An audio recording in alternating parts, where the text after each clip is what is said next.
Terima kasih banyak Ibu Umi. Baik adik-adik semuanya, seperti rencana kita hari ini menjelaskan tentang lanjutan ekonomi makro yang bisa kita jelaskan.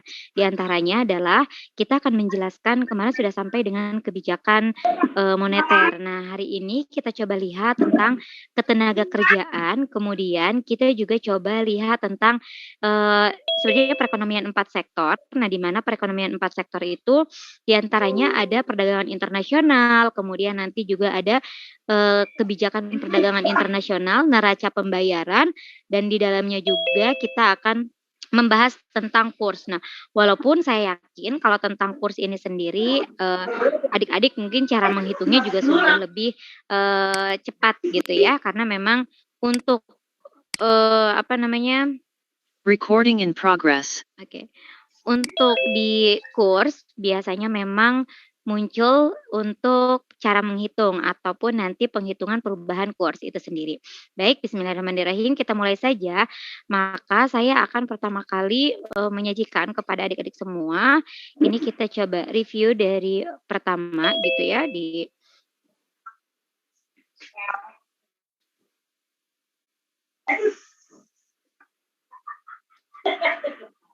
ini yang kemarin sebenarnya sudah kita, bahas ya.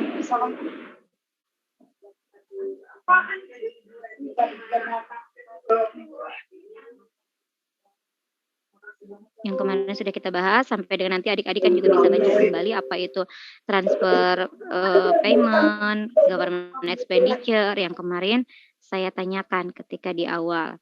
Nah, kemudian juga, konsumsi dan tabungan kemarin juga adik-adik sudah, mmm, kita bahas ya. Nah, ini tentang ketenagakerjaan ya adik-adik. Nanti kita lihat tentang ketenagakerjaan, di mana ketenagakerjaan itu memang soal yang muncul yang pertama, itu biasanya tentang pengangguran. Jadi adik-adik harus bisa mengklasifikasikan tentang jenis pengangguran dan yang selanjutnya adalah bagaimana cara mengatasi pengangguran.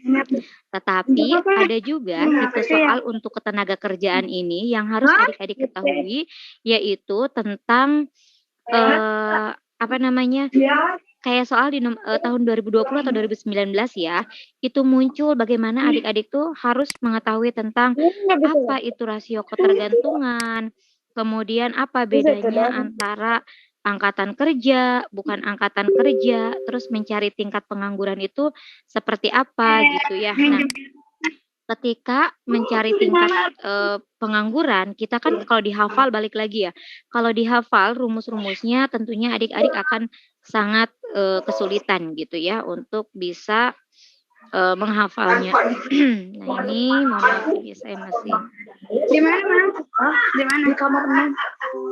nah tentang iya?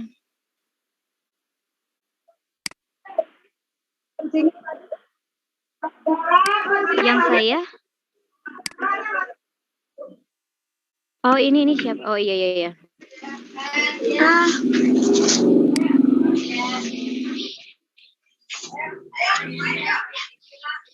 Oh iya ini Meisa bisa di ini ya, nanti Oke, Meisya nanti jangan kepencet lagi ya, Dek. Oke.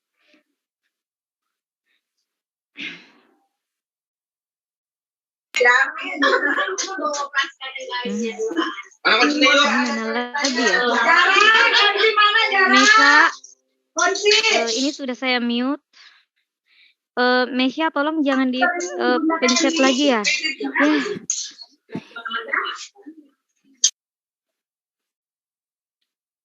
Oke, udah ya.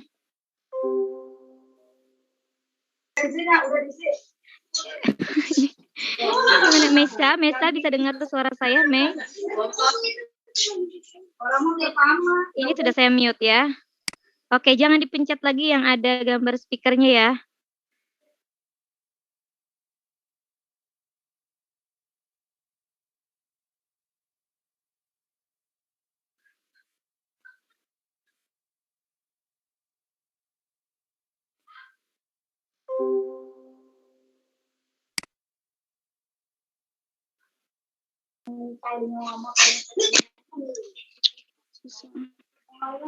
Oke, saya, lanjutkan kemarin angka pengganda juga sudah ya.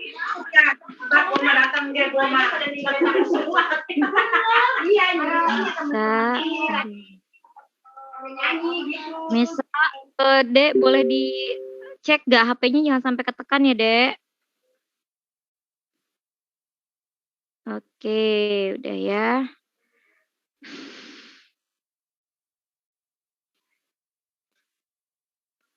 Oke, tadi kita bahas sebenarnya masih mau tentang ketenaga kerjaan dulu ya, tunggu. Kan saya ulangi lagi ya, adik-adik untuk ketenaga kerjaan misalnya saja ada di contoh soal di KSN 2020 ya, soal di KSN 2020 ini tentang ketenaga kerjaan. Nah, adik-adik selain tadi kita akan membahas kalau oh ya, kalau di KSN itu biasanya tentang ketenaga kerjaan itu berkaitan dengan, pengangguran dan cara mengatasinya, tapi bisa muncul jenis, soal yang lainnya gitu ya. Nah, contohnya kita lihat di soal KSN, 2020, ini soal nomor berapa nih? Ya. Nah, soal nomor 25 ini berkaitan dengan, ketenaga kerjaan, di mana adik-adik, kan kalau misalnya kita menghitung, oke ini contohnya juga caranya adalah mengidentifikasi ya adik-adik semua. Nah, kita harus tahu dulu nih, kalau misalnya kita mau mengetahui gitu ya, kalau kita mau mengetahui yang ini, yang mana? Yang bagian ketenaga kerjaan, apakah kita tahu tingkat partisipasi angkatan kerja itu sebesar 85%? Apakah betul tingkat penganggurannya itu sebesar 25%? Cara yang pertama tentunya adik-adik bisa dengan cara mencari gitu ya. Maksudnya mencari adalah adik-adik bisa dengan cara, mencari rumusnya. Namun ada cara yang di mana adik-adik kalau melihat dari bagian ketenaga kerjaan itu adik-adik bisa dari bagian ketenaga kerjaan itu sendiri. Jadi nggak perlu kita teh nanti bakalan susah-susah gitu ya. Oke, saya coba masuk lagi lewat yang satunya. Nah, oke nggak apa-apa karena ini saya agak kesulitan. Nah, di sini saya akan coba ketikkan untuk adik-adik. Yang pertama tentang ketenaga kerjaan ini tentunya diawali dari kependudukan gitu ya. Kependudukan di sini ada jumlah penduduk, ada jumlah penduduk usia kerja, jumlah angkatan kerja, jumlah pengangguran, serta oh ya udah sampai dengan jumlah pengangguran. Kita harus tahu dulu bagian mana ataupun pengklasifikasian dari ini. Yang pertama adik-adik, adik-adik harus tahu dari jumlah total penduduk semuanya, ya misalnya ini adalah penduduk, hmm, ini penduduk, di mana penduduk totalnya tadi ada berapa, nanti kita lihat ya penduduknya ada berapa. Nah, penduduk ini dalam suatu negara berdasarkan ketenaga kerjaan, ini nanti akan dibagi menjadi 2, ya. Ini nanti akan dibagi menjadi 2, di mana terbaginya menjadi penduduk yang usia produktif dan penduduk yang usianya tidak produktif, ya, adik-adik semuanya. Jadi ada usia produktif, ada usia tidak produktif. Penduduk, jadi keseluruhan penduduk ini akan terbagi menjadi 2, di mana yang pertama ini ada usia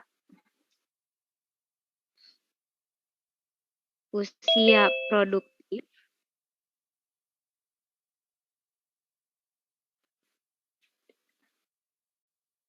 Oh, di sini usia tidak produktif aja. Usia tidak produktif dan di sini ada usia produktif. Kalau usia produktif di Indonesia kan orang tuh yang ada itu, kita itu ada dari berbagai macam,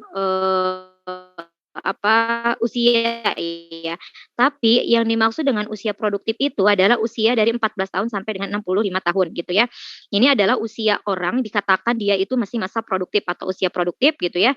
Nah, di sini kalau atau usia kerja. Jadi usia produktif, usia kerja gitu, usia tidak produktif ataupun dia, usia tidak kerja gitu ya. Di sini ada berarti berapa tahun orang yang kurang dari 14 tahun dan yang di atas 65 tahun, ini dia dikatakan tidak produktif atau bukan usia kerja. Jadi dia mah kalau ada, orang yang usianya 14 tahun atau kurang dari 14 tahun atau ada juga orang yang usianya 60 di atas 65 tahun, maka dia sudah termasuk dalam usia tidak produktif lagi. Nah, usia produktif ini kayak misalnya adik-adik ya, ini akan dibagi menjadi 2 kembali. Jadi usia produktif ini akan dibagi menjadi 2 golongan. Apa sajakah 2 golongan tersebut? Yang pertama, usia produktif ini orang yang berusia di 14 sampai dengan 65 tahun, ini memiliki 2 kategori. Apa sajakah kategorinya? Yang pertama, dia adalah angkatan kerja, yang selanjutnya bukan angkatan kerja, ya. Jadi dari sini adik-adik harus sudah, apa, harus sudah mulai ngerti sebenarnya ya. Oh jadi mana ya? Oh ini, ya. Adik-adik harus sudah mulai, paham ataupun mengerti, oh ternyata ini angkatan kerja dan ini bukan angkatan kerja gitu ya. Nah, kalau orang yang usianya 14 sampai dengan 65 tahun, ini juga dikategorikannya menjadi 2 tadi ya. Angkatan kerja adalah orang yang berada di usia 14 sampai 65 tahun dan dia itu udah masuk dalam golongan harusnya dia kerja gitu ya. Harusnya dia itu bekerja harusnya dia itu produktif gitu ya. Bukan angkatan kerja adalah orang yang udah kerja. Nah, yang nggak bisa kerja itu yang kayak gimana gitu. Nah, misalnya adik-adik sekarang usianya berapa? Nah, adik-adik sekarang usianya misalnya adik-adik berada di usia, berapa? 16 tahun misalnya atau 17 tahun. Kan 17 tahun itu masuknya ke usia produktif ya, artinya atau usia kerja. Artinya adik-adik harusnya ini sudah bekerja atau harusnya adik-adik ini bisa, bekerja. Tapi adik-adik bukanlah angkatan kerja. Kenapa adik-adik bukan angkatan kerja? Karena adik-adik nggak harus kerja. Ada orang-orang yang dia usia produktif atau usia kerja tapi tidak bekerja. Bukan karena dia yang, nggak mau bekerja, tapi memang kondisinya dia tidak memungkinkan untuk bekerja, yaitu siswa, mahasiswa, ya kan. Siswa, mahasiswa, kemudian yang lainnya juga ada ibu rumah tangga, kemudian juga, mohon maaf misalnya ya ada yang, eee, cacat misalnya atau, difabel kayak gitu ya, tapi walaupun sekarang juga ada diberikan kesempatan ya. Nah ini tuh kalau misalnya dia memang benar-benar nggak bisa kerja banget, tapi biasanya memang yang nggak bisa kerja ini adalah atau bukan angkatan kerja, ini adalah siswa, mahasiswa, dan IRT.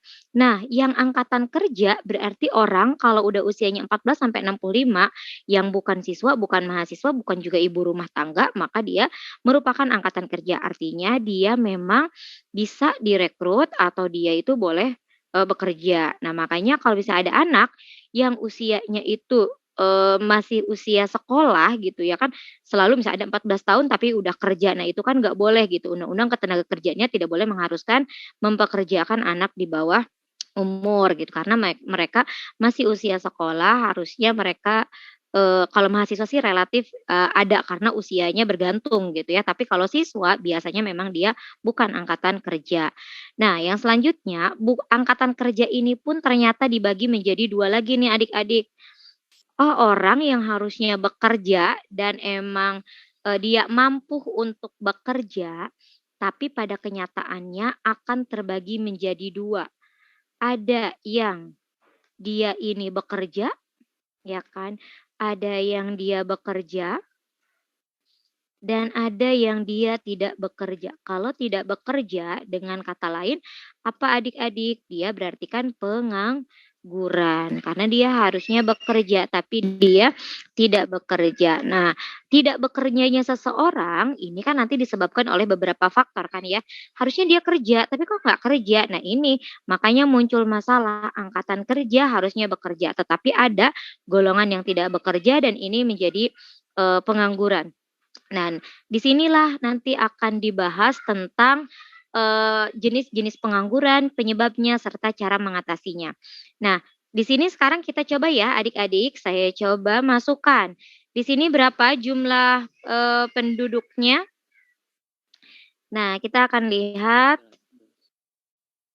Nah, di sini jumlah penduduk adalah 210. Oke. Duh, mana nih kok saya nggak bisa? Oke. Oke, di sini 210 ya. Penduduknya ada 210. Kalau sekarang jumlah usia kerjanya 120, usia kerja ini ya yang yang usia produktifnya ini ada 120. Terus usia tidak produktif kira-kira berapa Adik-adik?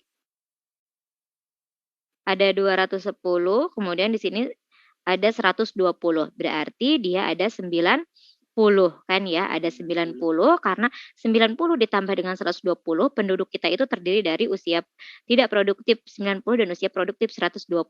Nah, sekarang dari usia produktif ini sendiri ternyata jumlah angkatan kerjanya di sini, jumlah angkatan kerjanya dia ada 102 ya. Angkatan kerjanya ada 102, berarti bukan angkatan kerjanya dia ada 18 ya. Ada 102 kemudian 18 karena maksudnya 18 juta dari 120 ini ada 202 yang angkatan kerja dan bukan angkatan kerjanya berarti 18 juta. Jumlah penganggurannya di sini 25,5 ya. 25,5 juta jiwa. Kemudian berarti yang bekerjanya berapa nih? Yang bekerjanya berapa nih? 75 74,5, 76 76,5 ya kalau ya. Jadi ada sekitar coba saya ini benar gak ngitungnya 25,5 sama 6,5 ya. Nah, ini adalah jumlah masing-masing gitu ya untuk yang dilihat. Nah, sekarang kita lihat tingkat partisipasi angkatan kerja sebanyak 85%. Partisipasi angkatan kerja apakah 85%? Kita lihat dari jumlah usia produktif 120 ini apakah betul 85% Adik-adik? Jadi caranya adalah 102 ini berapa persen kontribusinya terhadap 120? Apakah betul 85%?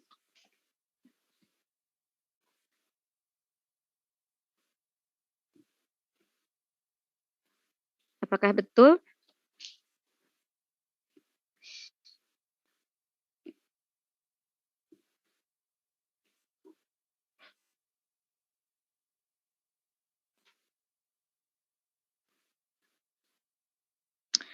Oke, silakan boleh ya di-chat. Nah, sekarang kita caranya menghitung saja ya, ini betul.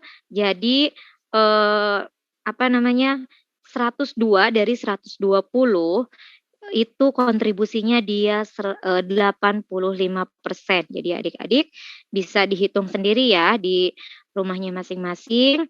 Jadi adik-adik akan menemukan satu angka di mana angkanya adalah 85%. Ya, jadi 102 per 120 itu dikali dengan 100% itu kontribusinya dia 85%. Jadi kan kontribusinya harus 100 ya. Berarti kalau di sini 85% berarti kalau ada orang bukan angkatan kerja atau penduduk bukan angkatan kerja itu kontribusinya dia 15%. Kemudian tingkat pengangguran 25%. Ini juga sama. 25,5 dari 102 apakah betul dia ini sama dengan 25%? Ini juga sama, adik-adik tinggal membagi 25,5 dibagi 102 dikali dengan dikali dengan, 100%. Jadi nanti hasilnya adalah 25% ya. Jadi ini untuk jawaban yang ini benar, ini pun benar. Nah, selanjutnya adalah jumlah penduduk usia non-produktif berjumlah 90 juta jiwa. Betul ya? Di sini 90 juta jiwa, jadi ini, betul.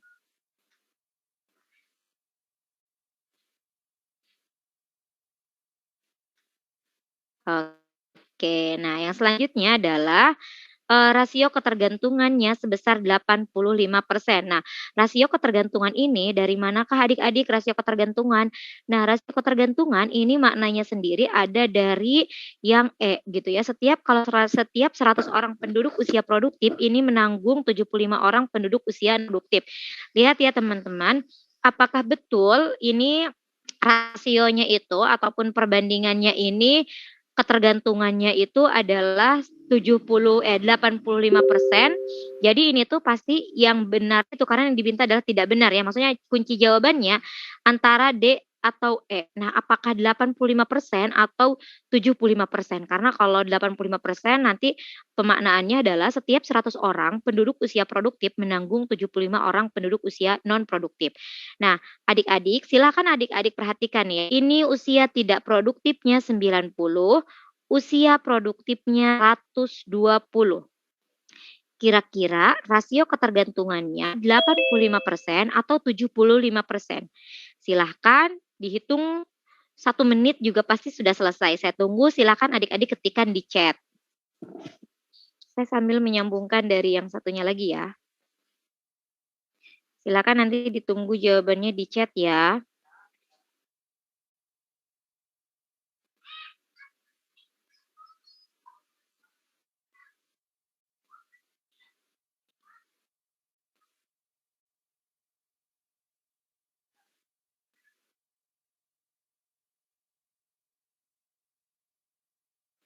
Oke, sudah ada yang menjawab.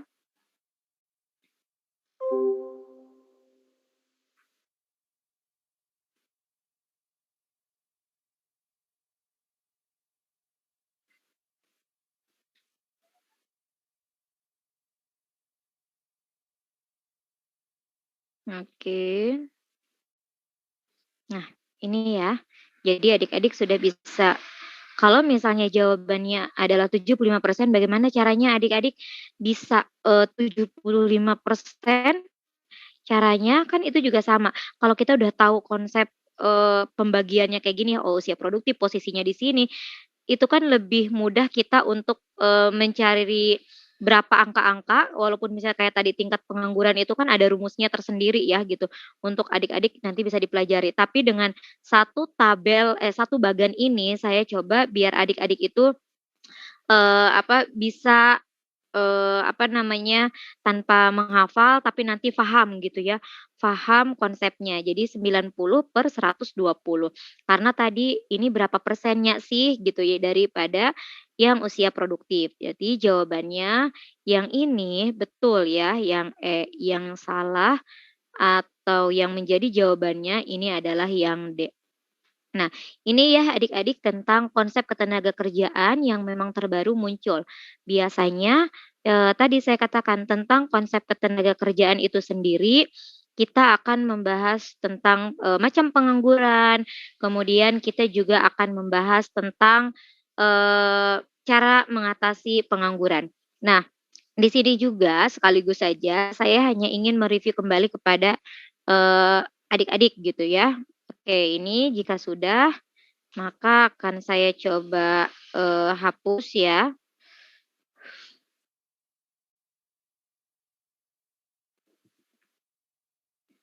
Oke.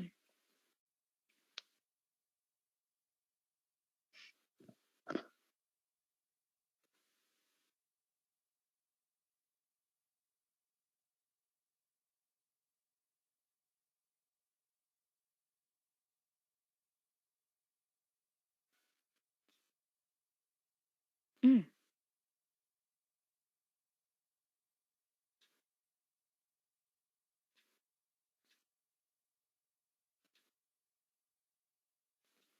Nah ini ya tentang, pengangguran.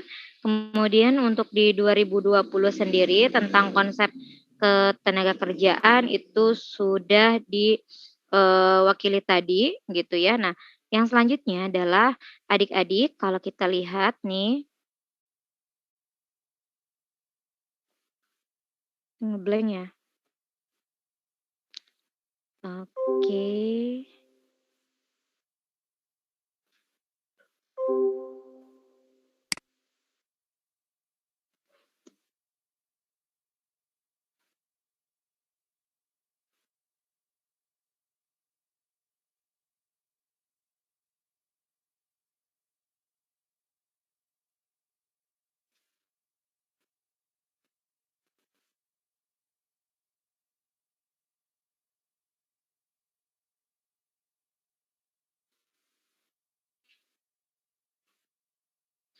Oke, Nikita boleh kenapa raise hand? Maaf Bu, kepencet. Oh, iya, Neng.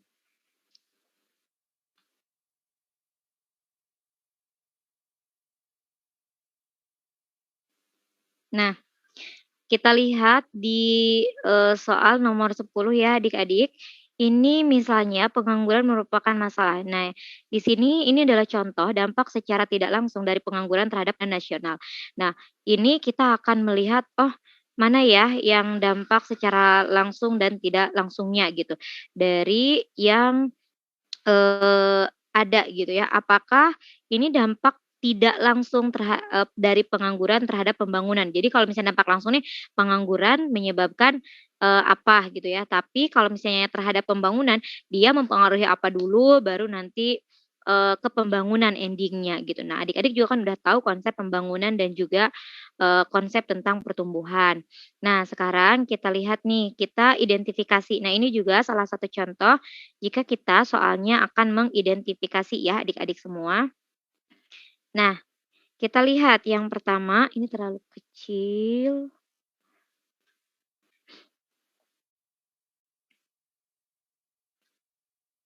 Oh.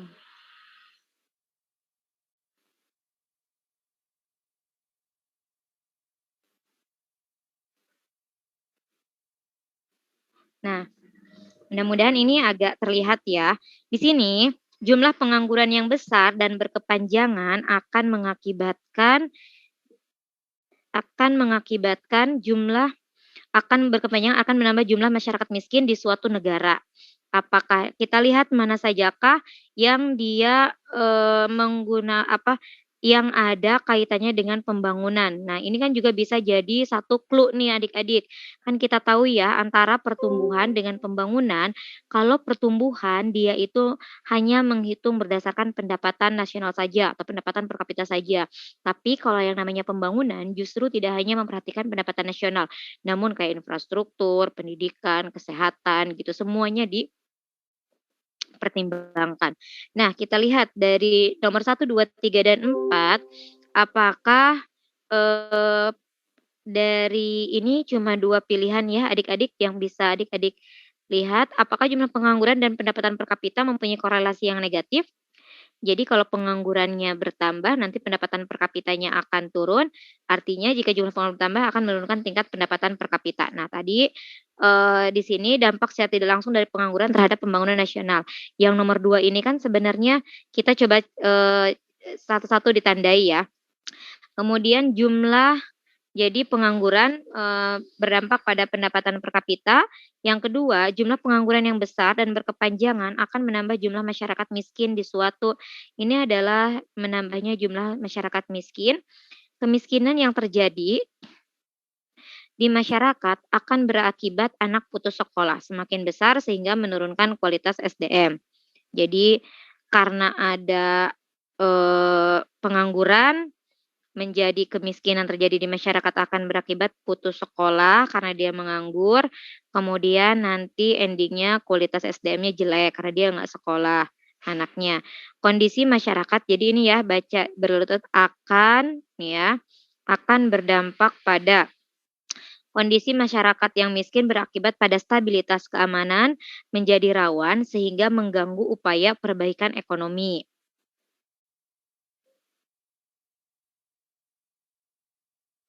Oke, nah kita lihat ya adik-adik, mana dulu nih yang mau kita eliminasi antara 1, 2, 3, dan 4.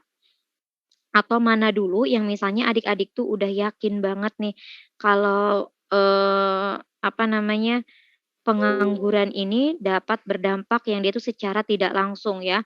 Nah, nomor 3 ini adalah salah satu yang dia itu dari pengangguran, jadi kan karena ini ada juga dalam lingkaran kemiskinan menurut NERS ya. Jadi dia menganggur. Otomatis karena dia menganggur, ini pendapatannya dia akan menjadi rendah. Jadi pengangguran pendapatannya akan menjadi rendah. Nah, kalau pendapatannya rendah, nanti ujung-ujungnya, secara daya beli ataupun tadi ya, kemiskinan ini menurut NERS, kemiskinan ini akan menjadi tinggi. Nah, kalau pendapatannya rendah, kemiskinannya tinggi, kan untuk sekolah, untuk akses pendidikan, buat investasi gitu ya, ini pendidikan ini akan jadi rendah. Nah, kalau pendidikannya rendah nanti sebenarnya bisa juga menyebabkan ke, dia juga kalau ke akses kesehatan, nah mungkin kurang, literasi gitu ya, ini akan jadi rendah. Kalau dia rendah nanti mau apapun bisa jadi terus-terusan gitu ya, dan endingnya ini kan pendidikan merupakan salah satu unsur dalam pembangunan gitu ya. Oke, 3 udah oke. Berarti yang ada angka 3-nya ini ada B, ada C, ada E ya. Ada B, C, sama E. Cuma apakah 1, 2, dan 3? Nah yang selanjutnya adalah yang 2, apakah iya 2? Pertama, menurunkan tingkat pendapatan per kapita terhadap pembangunan nasional.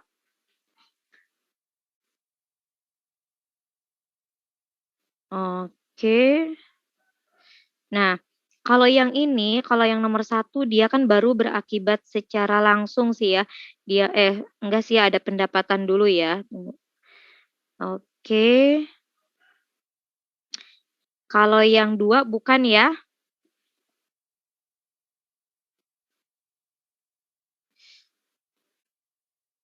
3 dan 4, 1 dan 3. Kenapa bukan 4? Kondisi masyarakat. Jadi, akan berlarut-larut akan berdampak pada kondisi masyarakat yang miskin, berakibat stabilitas keamanan menjadi rawan sehingga mengganggu upaya perbaikan ekonomi. Oke, apakah betul? Oke, 1 dan 3 ya. Oke, nah ini ya, ini juga cara mengidentifikasi. Nah, nanti juga coba kita, cek lagi untuk yang penganggurannya, apakah ada yang berkaitan dengan bagaimana cara mengatasi cara mengatasi pengangguran.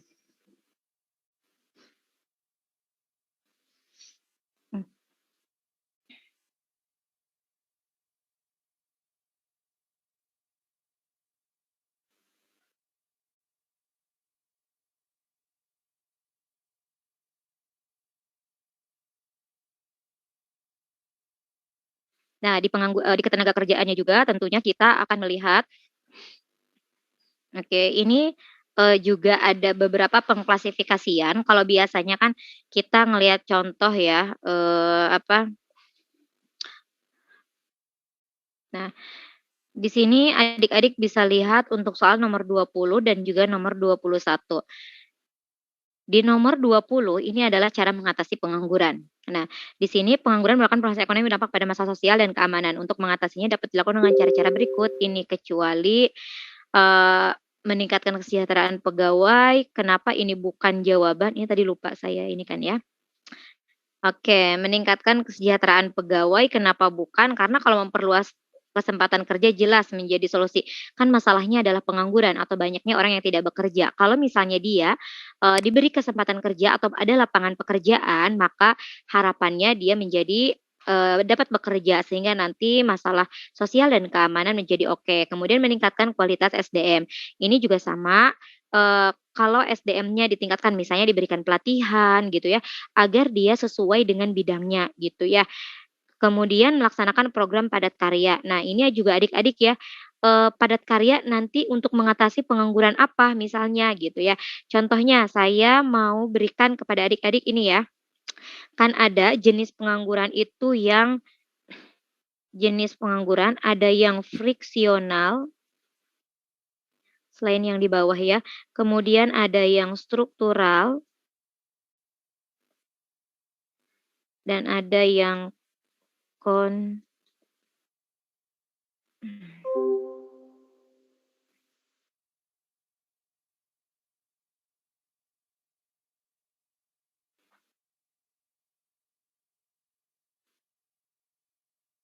oke, ada juga yang, siklikal gitu ya atau konjunktur. Kemudian ada juga yang musiman gitu ya. Nah, adik-adik misalnya kalau yang friksional, dia friksional itu karena apa sih? Kalau struktural itu karena apa? Jadi kita akan mengetahui bagaimana cara mengatasi pengangguran jika kita tahu penyebabnya. Misalnya kan kita tahu, oh kita sakit perut ya. Penyebabnya apa? Oh penyebabnya misalnya kemarin sakit perut itu karena kita makan pedas misalnya tuh ya. Oh cara mengatasinya gimana gitu ya. Kan kita tahu misal itu ya. Nah, di sini friksional, misal struktural, ini kan struktural karena ada pergantian gitu ya dari, struktur ekonomi gitu, dari yang pertanian menjadi agraris gitu ya, biasanya lebih seringnya dari agraris ke, industri gitu. Kemudian kalau yang friksional itu biasanya kan friksi gitu ya, ini karena adanya, tidak match gitu ya, tidak match atau tidak bertemunya antara permintaan dan penawaran, tenaga kerja. Bisa disebabkan karena letak geografis, bisa juga karena misalnya dibukanya lowongannya kerjanya untuk lowongan dengan skill A, tapi kita punyanya skill B gitu ya.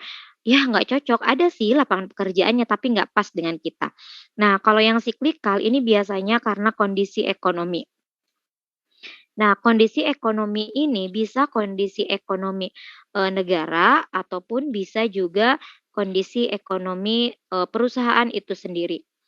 Nah, adik-adik bisa bayangkan gitu ya, kalau misalnya ada pengangguran terjadi karena, struktural, apa yang bisa dilakukan untuk, mengatasi pengangguran? Orang tadinya dia bekerja di sektor pertanian, di ladang gitu ya, di perkebunan, tapi ternyata lahan tempat mereka bekerja dulu gitu, ya kayak yang sekarang lagi viral misalnya teh ya di desa mana yang tadinya desa miliarder gitu, kan karena dulunya mereka bisa bekerja tuh di lahan, mereka. Tetapi ketika mereka, harus menjual lahannya tersebut misalnya diganti dengan, industri, sekarang kan mereka menjadi tidak bisa bekerja. Nah, gimana caranya nih mengatasi pengangguran yang tadinya karena agraris menjadi, industri ini atau pengangguran struktural ini. Jadi bisa, pemerintah misalnya ya dengan cara, melakukan transmigrasi gitu ya, melakukan transmigrasi ataupun bisa juga dengan memberikan, pelatihan yang sesuai gitu, yang sesuai maksudnya ya tadi, peningkatan kualitas SDM. Kalau misalnya orang itu dulunya hanya bisanya bekerja di ladang, di sawah gitu ya, pokoknya semuanya sektornya sektor pertanian saja. Maka kalau sekarang sudah menjadi industri, ya mereka harus ada apa ya, posisi-posisi memang yang sesuai, ya dengan cara tapi harus diberikan pelatihan. Ya tentunya yang sesuai pun tidak akan sejauh yang penting banget gitu ya.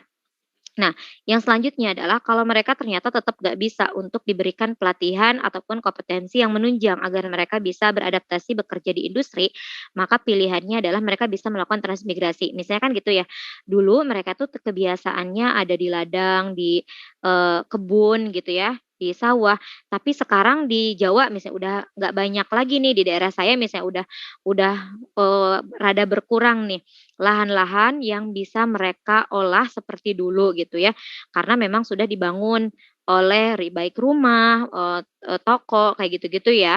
Nah, makanya mereka itu melakukan transmigrasi misalnya ke daerah-daerah, perbatasan Indonesia dengan negara tetangga ataupun ke daerah-daerah lain masih di Indonesia secara nasional, tetapi mereka yang menyediakan atau membutuhkan tenaga kerja yang memang di bidang, agraris. Ya, jadi, itu nah selanjutnya juga sama nih adik-adik, friksional. Friksional itu kan karena nggak match ya tadi. Aduh, bisa karena nggak match, bisa karena, letak geografis atau kita ya udah deh kita mau nunggu, yang benar-benar, pekerjaan yang lebih baik gitu buat kita gitu ya. Nah, contohnya tadi, bagaimana cara mengatasinya? Maka cara mengatasinya itu adik-adik pernah ngelihat ya adanya, bursa kerja gitu. Bursa kerja itu adalah salah satu cara mengatasi pengangguran friksional. Kenapa? Karena tahu banyak banget kadang informasi kita juga nggak pernah tahu ada nggak sih perusahaan yang ngebutuhin, kualifikasi, dengan saya misalnya tuh ya. Kan kalau nanya satu-satu nggak ada, lihat di koran juga ya masa satu-satu gitu ya dilihat dari koran, belum tentu juga ada. Makanya pemerintah biasanya di pemerintah daerah itu mengadakan adanya bursa kerja. Kenapa? Kan kalau di bursa kerja itu banyak banget perusahaan, mau itu, maksudnya bidang-bidang lapangan pekerjaan gitu ya. Mau itu pendidikan, mau itu jasa keuangan, ataupun yang lainnya itu ada. Sampai dengan teknik segala macam pokoknya. Tinggal kita bawa yang menunjukkan kualifikasi kita dan kita cari-cari mana yang sesuai. Dalam satu, gedung gitu ya, dalam satu gedung mungkin yang kalau, adik-adik juga dari, SMK atau mana mungkin akan ada juga gitu ya yang namanya job fair ataupun bursa kerja. Nah, selain itu juga selain itu juga, biasanya yang namanya, pengangguran friksional selain kurang match, ya karena tadi, dia itu lagi menunggu pekerjaan yang lebih, baik. Terus gimana cara, mengatasinya? Cara mengatasinya jika menunggu pekerjaan yang lebih baik, ya memang tadi mencari, mencari informasi. Nah, mencari informasi itu ya memang harus membutuhkan, usaha yang lainnya, tapi setidaknya kebijakan ataupun cara mengatasi pengangguran yang bisa dilakukan oleh pemerintah salah satunya tadi dengan job fair, kemudian memberikan pelatihan juga. Jadi, dari Badan Tenaga Kerja atau apa, itu juga kan suka ada kalau ada kualifikasi yang diminta dari perusahaan apa atau dari luar negeri yang membutuhkan kualifikasi tertentu, itu selalu ada pelatihan terlebih dahulu untuk warga negaranya dan dipanggil untuk, melakukan, pelatihan sesuai dengan yang dibutuhkan gitu. Dia dilatih dulu di sini biar sampai sana tidak mengecewakan gitu ya. Nah yang selanjutnya adalah, siklikal. Siklikal itu karena kondisi ekonomi baik itu negara ataupun perusahaan. Negara gimana maksudnya? Jadi kalau sedang terjadi krisis, kan kalau krisis nih ya kalau krisis gimana yang terjadi kan kita tuh, eee, apa kondisinya nggak menentu, kita itu bahkan mau pilot, otomatis salah satu caranya kita misalnya mengurangi tenaga kerja, termasuk juga kondisi perusahaan kita. Aduh labanya jadi turun, kemudian omsetnya juga turun terus, kayaknya kalau kita, terus-terusan mempertahankan tenaga kerja ini, kita akan agak kesulitan. Nah, maka di-PHK-lah beberapa, orang, dilakukan PHK. Nah, biasanya yang dilakukan PHK itu adalah pengangguran siklikal. Gimana cara mengatasinya? Orang-orang, eee, karena di-PHK, siklikal atau biar mereka enggak menjadi pengangguran karena pengangguran siklikal. Berarti kita bisa melakukan, program padat modal, ya jadi bukan padat karya. Ya ini mah padat modal, maksudnya padat modal adalah diberikanlah tambahan modal, distimulus untuk modal. Pemerintah melakukan apa? Melakukan, subsidi, bisa memberikan bantuan gitu ya dalam bentuk subsidi ataupun bisa menurunkan atau melonggarkan kredit agar investasi dari perusahaan itu makin, bisa memungkinkan untuk mereka lakukan. Nah, itu ya adik-adik semuanya. Jadi nanti kalaupun misalnya di soal ada yang berkaitan dengan jenis pengangguran, cara mengatasi dan yang lainnya, maka adik-adik itu, tinggal memikirkan ini penyebabnya apa, terus harusnya diatasinya dengan kayak gimana gitu ya, sesuai. Jangan sampai dia menganggur karena perusahaannya yang pailit, malah dia ini di, diberikannya itu padatnya misalnya padat karya, kan mau dia di karyanya juga sebagus gimana kalau perusahaan yang pilot kan enggak, maka harusnya padatnya padat modal. Nah yang selanjutnya, ini ada yang, pengangguran, jadi ini juga di tahun 2010, ini sebenarnya rada, kalau dari sumber buku tersendiri ini rada jarang ya ternyata ada pengangguran yang karena memang bencana alam. Jadi kan karena banjir nih meletus gitu, ya kan semuanya, rusak gitu. Tadinya kita bekerja, tapi karena gempa, gunung meletus, tsunami, misalnya waktu itu di Aceh, ya kita mau bekerja di mana? Kan banyak banget terjadi pengangguran. Nah, itu namanya, forced unemployment. Kalau seasonal itu kan musiman, cyclical tadi ya, kemudian, disguise itu apa ya, kemudian ada juga yang namanya friksional. Nah, ini mah sama gitu ya. Nah, itu sih adik-adik kalau tentang ketenaga kerjaan. Nah, saya lanjutkan ya, ini saya coba stop share, kita langsung ke neraca pembayaran atau ke perdagangan internasional.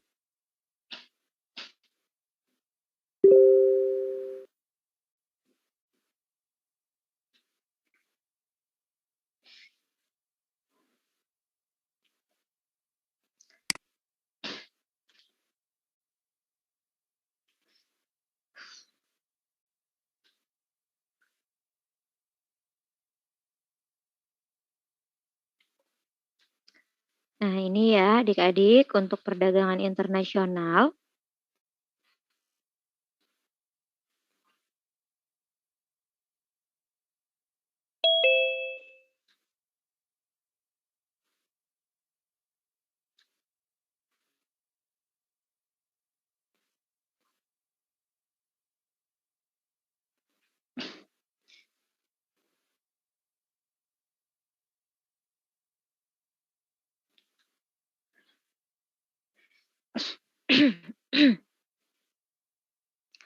Oke, sambil menunggu ini muncul, silakan itu presensinya takut ada yang ketinggalan. Oh, oke, sudah muncul ya.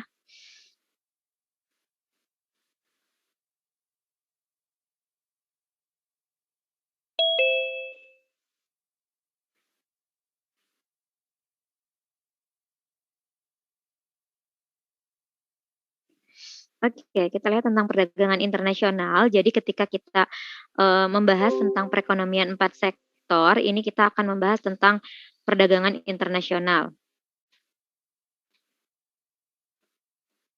Nah, kalau membahas tentang perdagangan internasional, saya yakin adik-adik juga sudah, mengetahuinya ya. Yang pertama gitu ya, tentang faktor pendukung, kemudian tentang, apa namanya, teori-teori dalam perdagangan internasional, termasuk juga, eee, nanti bagaimana cara ataupun kebijakan dalam perdagangan internasional itu sendiri. Nah, kita coba dari satu persatu dulu ya adik-adik. Nah, di sini juga ketika kita akan membahas tentang perdagangan internasional di perekonomian 4 sektor itu artinya melibatkan, eee apa, sektor luar negeri ya. Jadi sistem pembayarannya pun kalau sama aja sebenarnya perdagangan internasional itu, sama saja dengan kita kayak jual dan beli. Cuma kalau misalnya kita melakukan, transaksi penjualan, pembelian gitu ya, di dalam negeri kan itu ya udah kita juga toh menggunakan, mata uang yang sama gitu ya. Tetapi kalau kita misalnya mau beli barang dari luar negeri. Nah, ketika kita orang Indonesia mau beli barang misalnya dari luar negeri, dari Korea. Nah, ketika mau beli barang dari Korea, otomatis di sana itu kan ada, perbedaan gitu ya, dan itu nanti karena ada transaksi dengan luar negeri gitu, ini nanti seperti apa? Apakah itu akan mempengaruhi juga ke neraca? Terus misalnya kayak adik-adik misalnya, udah deh mau jalan-jalan ke Singapura, misalnya apalagi kalau yang dari Batam nih deket, mau jalan-jalan, walaupun deket, tapi kan ketika jalan-jalan ke sana itu udah beda. Nanti kan nggak bisa ya walaupun deketan cuma tinggal nyebrang misalnya, ah, tinggal nyebrang doang nih orang Batam mah, tapi kan bukan berarti bebas gitu ya segalanya, bisa tetep pakai duit, rupiah atau, kayak gimana, kan tetap ada. Nah, makanya ketika ngomongin tentang perdagangan internasional nanti ada alat pembayaran internasional juga, termasuk nanti akan membahas tentang devisa. Kalau kita jual beli, kita kan jualan, oh penerimaan gitu ya, terus nanti kan dapatnya laba. Nah, kalau misalnya suatu negara melakukan transaksi dengan, apa namanya, rumah tangga luar negeri, itu dapatnya apa? Makanya kan kita suka bahas tentang devisa. Apa itu devisa? Terus nanti kita bahas juga tentang neraca pembayaran. Kenapa mesti neraca pembayaran itu harus seimbang? Bahkan jangankan defisit, kalaupun dia surplus sebenarnya itu tidak sebagus kondisinya kalau neraca pembayaran kita itu seimbang atau berimbang. Nah, yang pertama ini adalah, tentang perdagangan internasional. Saya tidak akan terlalu detail karena biasanya ya di soal tentang definisi perdagangan internasional itu tidak terlalu dijelaskan. Namun faktor pendorong di sini biasanya suka ada gitu ya, faktor pendorong itu suka ada. Jadi ini juga berkaitan dengan, motif gitu ya biasanya. Jadi faktor pendorong itu kan motif gitu ya, motivasi kenapa atau motif dilakukannya, atau terjadinya perdagangan internasional. Nah, adik-adik semua di sini tuh ada beberapa faktor pendorong. Jadi, kadang di sini sih cuma disebutinnya 3, bahkan adik-adik bisa mengeksplor yang lainnya gitu ya.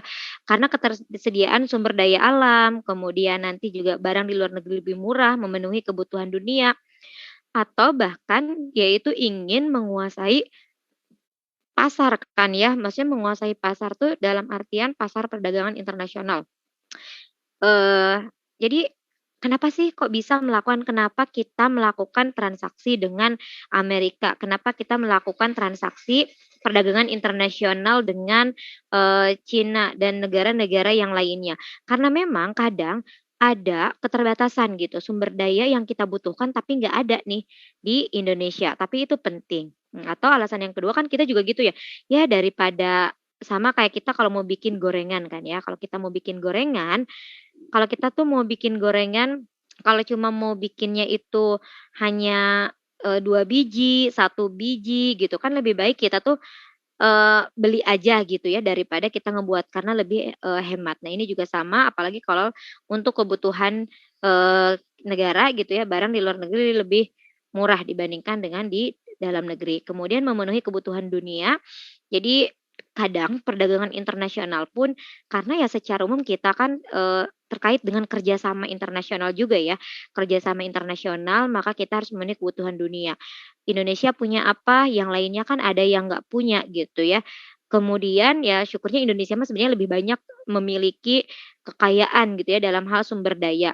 Tapi ada loh negara yang nggak punya, yang kita miliki. Nah itu tuh saling gitu ya, saling atau misal karena ada perbedaan teknologi, perbedaan sumber daya, perbedaan teknologi gitu, karena ada perbedaan-perbedaan inilah yang menjadi pendorong.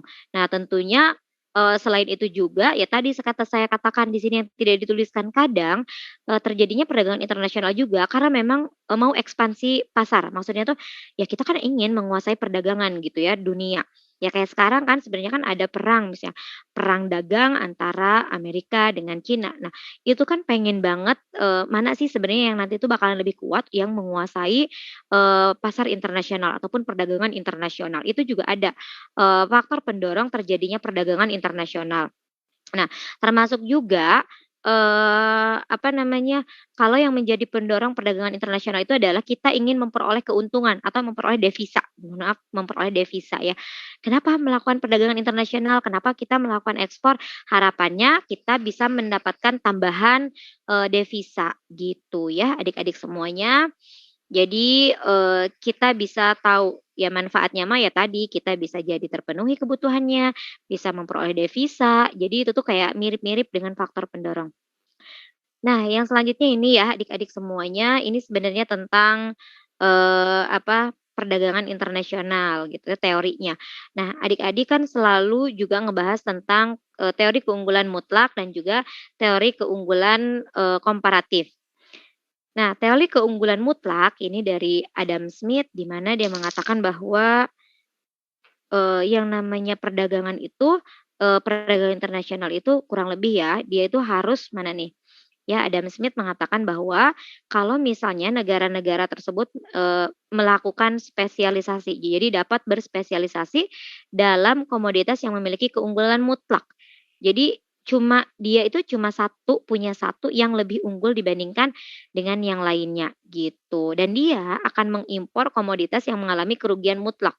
Jadi kalau suatu negara dia itu unggul banget gitu ya dalam, satu perekonomian ini gitu, maka dia lebih baik, keunggulan mutlak dia melakukan ekspor. Nah gimana contohnya tadi harus ada spesialisasi ya, jadi salah satu ciri dalam, teori keunggulan mutlak dari Adam Smith ini adalah adanya spesialisasi. Nah ini adalah, contoh gitu ya, ini adalah contoh yang, eee, ini terlalu udah belum ya? Oh ini. Nah, ini adalah contoh yang bisa adik-adik perhatikan. Oke. Nah, ini sudah nampak? Ini nampak kecil gak di saya? Oh, lumayan lah ya. Nah, di sini coba adik-adik perhatikan, kalau misalnya adik-adik lihat di sebelum pakaian, oke saya lihat dari sini ya. Dari sebelum pakaian di Indonesia ini ada 40 sebelum pakaian. Sebelum ini produksi pakaian dan tas oleh Indonesia dan Cina sebelum spesialisasi. Jadi dua-duanya ini sebelum spesialisasi. Ini lihat sebelum spesialisasi Indonesia 40, Cina pakaiannya 15. Kemudian tasnya untuk Indonesia 10, untuk Cina ini 30. Berarti untuk pakaian ini secara total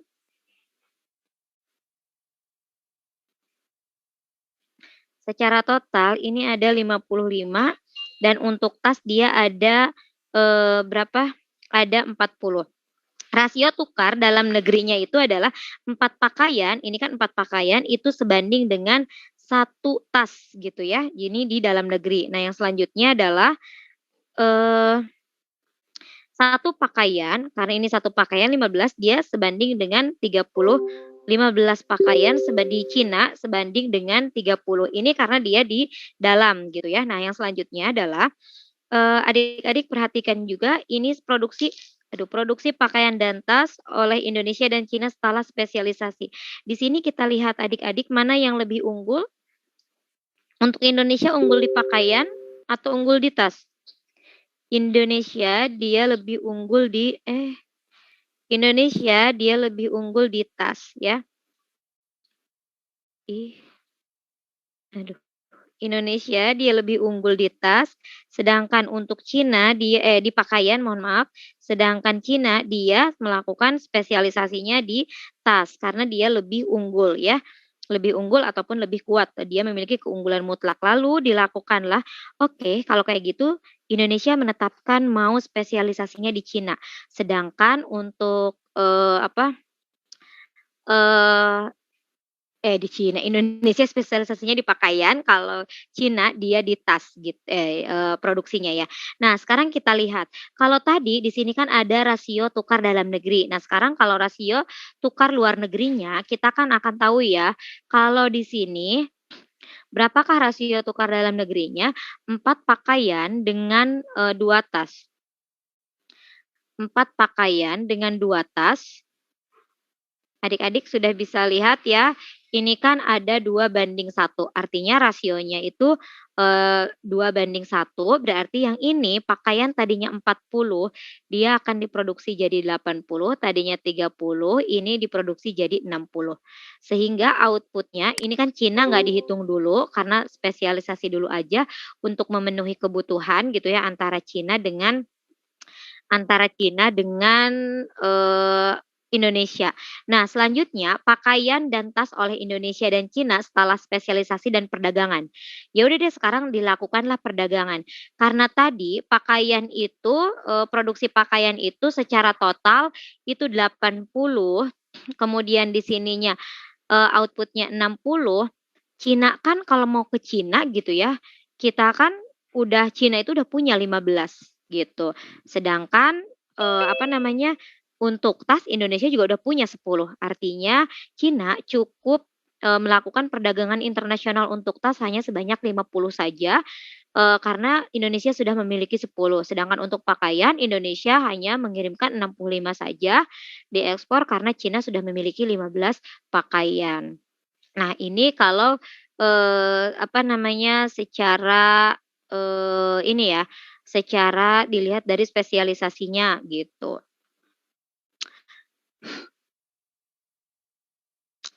Nah, yang selanjutnya adalah adik-adik semuanya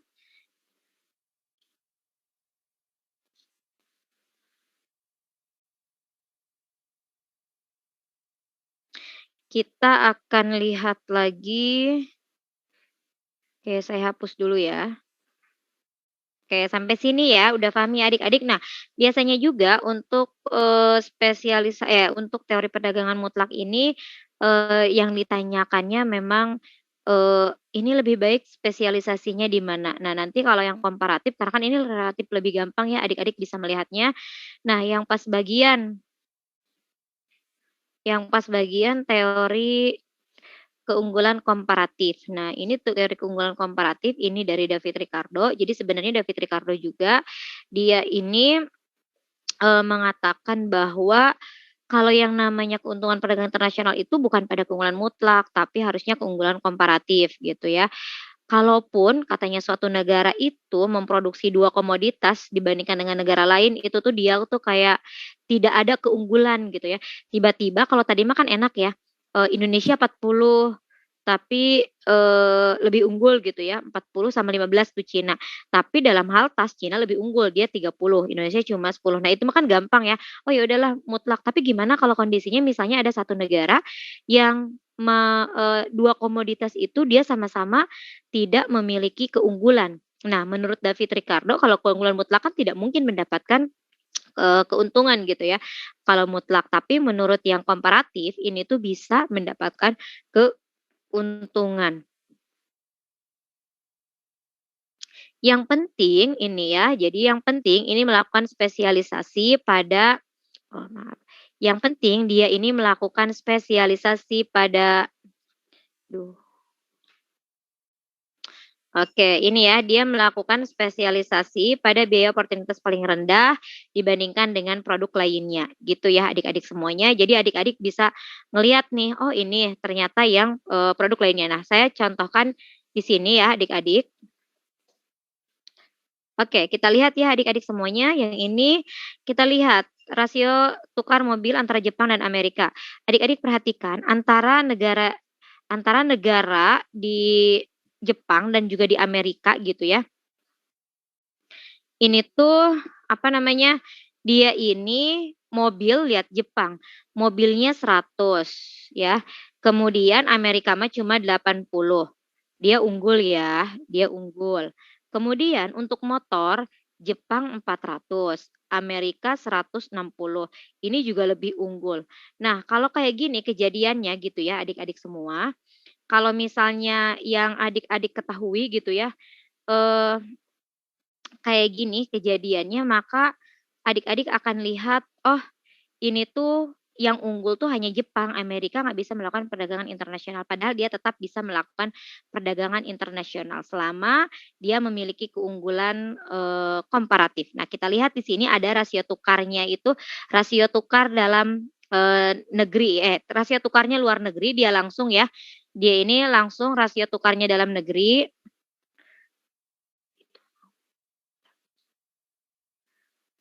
mau minum, bentar.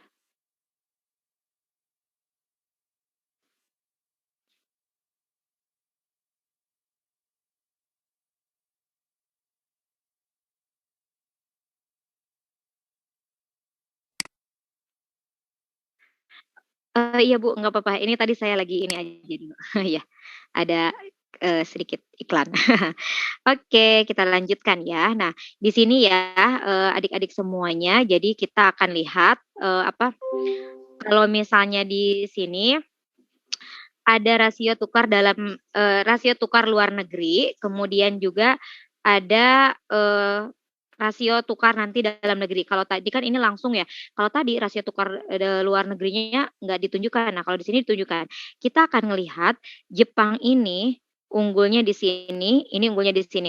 Tapi kita akan melakukan penghitungan, yang penting dia melakukan spesialisasi dan biaya oportunitasnya yang lebih tinggi. Saya biasanya menghitungnya itu dengan cara jadi Jepang kayak gini tetap ya, kita ngelihat manakah yang kalau ini cara cepatnya ya adik-adik, misalnya ini 100, ini Jepang, ini Amerika Serikat, kemudian ini 80, ini 400 juga, maaf, saya ulangi. Saya ulangi, jadi untuk yang ini, ya, yang Jepangnya ini 100, kemudian pernya per 80, yang ini 80 per 100, kemudian yang ini 400, dibandingkan dengan yang ini 160, kemudian yang ini 160 per, 400. Nah, di sini kita akan lihat ya, adik-adik semuanya, manakah yang lebih tinggi, 100 dibagi 80 itu 0,8 ya, kemudian ini 0, 16 itu 32 berarti ini 0,2 ya? Ya, 0,2 ya. Ini 0,2, yang ini kan berarti lebih besar ke sini ya. Yang ini lebih besar ke sini, kemudian yang selanjutnya untuk Amerika sendiri ini 80, ini salah maaf. 181, tunggu. Oke, 100 dibagi 80 itu 1,3 ya. 1,3 sekian, kalau 400 ini dia dibagi, 160 ini 2, sekian ya, maaf. Ya betul kan ya? Oke. Nah yang selanjutnya kalau 80/100 ini 0,8, oke.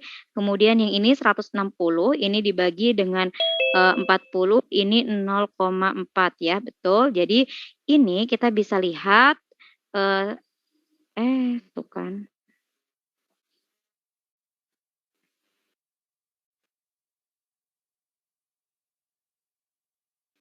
2,5 yang mana?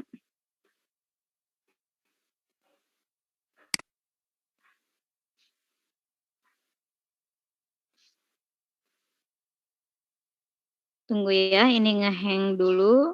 Oke. Yang 2,5 yang 400 dibagi 160 ya? Oke.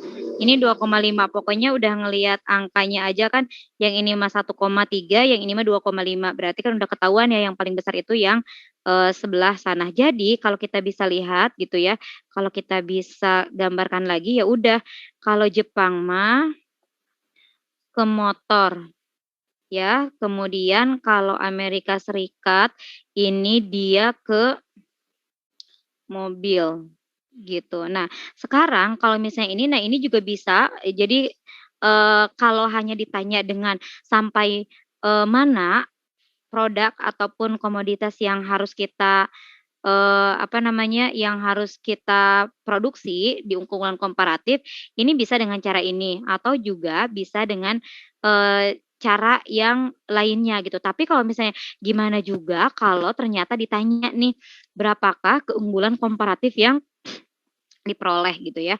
Keunggulan komparatif yang diperoleh itu biasanya akan dilihat juga nih berdasarkan, dari tadi rasio tukar luar negeri dan rasio tukar dalam negerinya itu akan dibandingkan.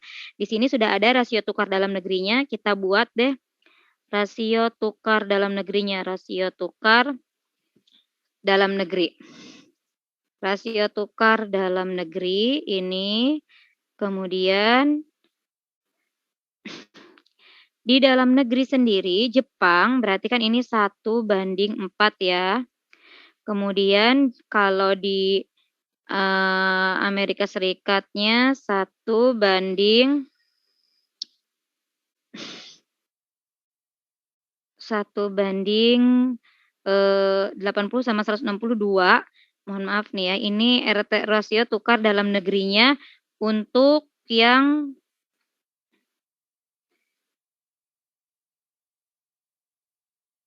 oke. Satu lagi. Nah, yang ini berarti, sama ya 4 banding oke ini presensi. Ya. Nah, yang selanjutnya adalah kita akan, setelah menghitung rasio tukar tadi, jadi satu unit motor itu akan sebanding dengan, 4 motor. Nah, kalau sekarang kita balik, 4 motor, ini udah ada sih ya, 4 motor ini, jadi kalau misalnya kita tukar ini satu mobil, gimana ya membedakan motor dan mobil, MT, 1M, kayaknya kurang gede ininya, tunggu ya.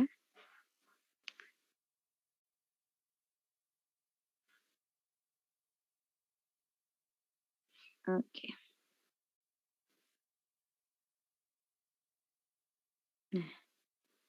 Nah, ya, ini rasio tukarnya. Satu mobil, 1 MO sama dengan, satu mobil itu sebanding dengan 4 motor ya. 4 motor.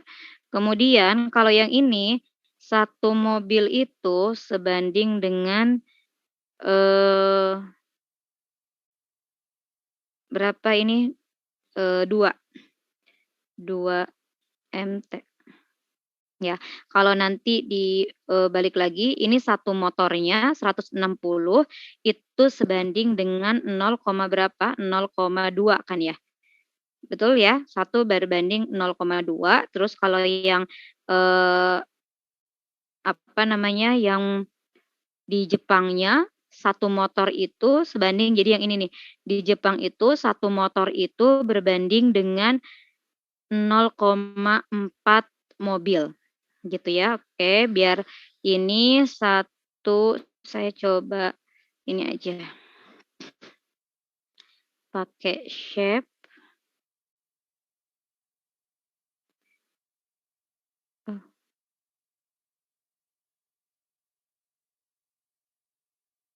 oke, nggak bisa. Oke, nggak apa-apa ya, di sini aja deh biar yang gampang. Astagfirullah, maaf maaf maaf, saya malah pakai penghapus. Oke, nah sekarang adik-adik bisa lihat ya, kalau yang namanya di rasio tukar, itu sudah ada perbandingan. Nah, nanti kita akan lihat 1 meter itu, satu MT, 1 motor itu ada yang 0,4 mobil ya, 1 motor itu kalau di Amerika ini 0,2 mobil.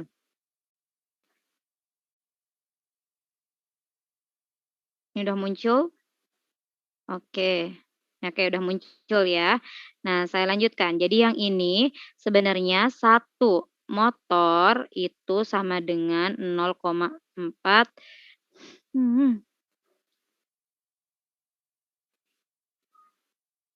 tapi yang penting ini adik-adik bisa, paham ya. Nah, sekarang kita lihat gini deh, 4 motor sama 2 motor ini berarti kan selisihnya 2 motor. Nah, yang ini selisihnya dia ini kan 0,2 mobil ya, karena yang ini satunya 1 MT, yang 0,4 sama 0,2 itu adalah mobil. Nah, sekarang kita lihat ini ada 2 mobil dan ada 2 motor. Jadi kalau misalnya pun ditanya, karena tadi kita sudah menentukan Jepang itu di motor, maka keunggulan komparatif yang akan diperoleh Jepang adalah 2 buah motor, sedangkan yang akan diperoleh oleh Amerika itu dia adalah 0,2 mobil gitu ya, walaupun ini ya satuannya 0,2 mobil gitu ya. Apa namanya, adik-adik untuk, menentukan keunggulannya di mana atau berapakah jumlah keunggulannya. Jadi nanti adik-adik harus menghitung rasio tukar dalam negerinya, rasio tukar luar negerinya juga, terus nanti dibandingkan selisihnya berapa, selisihnya antara, karena ini rasionya yang satu dengan satu mah kan udah sesuai ya, baik yang di rasio tukar dalam negeri, di Jepang ataupun di Amerika nanti dibandingkan. Nah, kita kan udah tahu cara menentukan mana yang lebih, Jepang itu di motor ataupun di mobil, gitu ya adik-adik. Nah, ini untuk yang, teori keunggulan komparatif. Nah, yang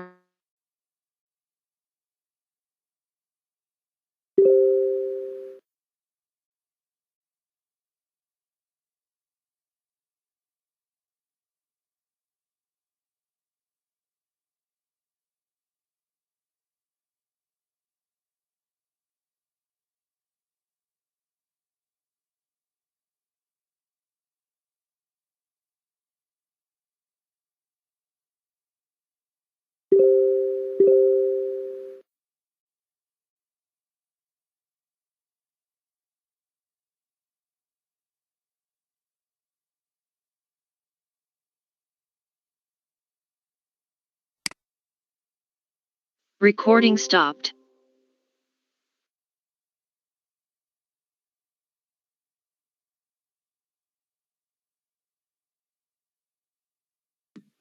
Assalamualaikum, tadi saya terlempar ternyata dari yang,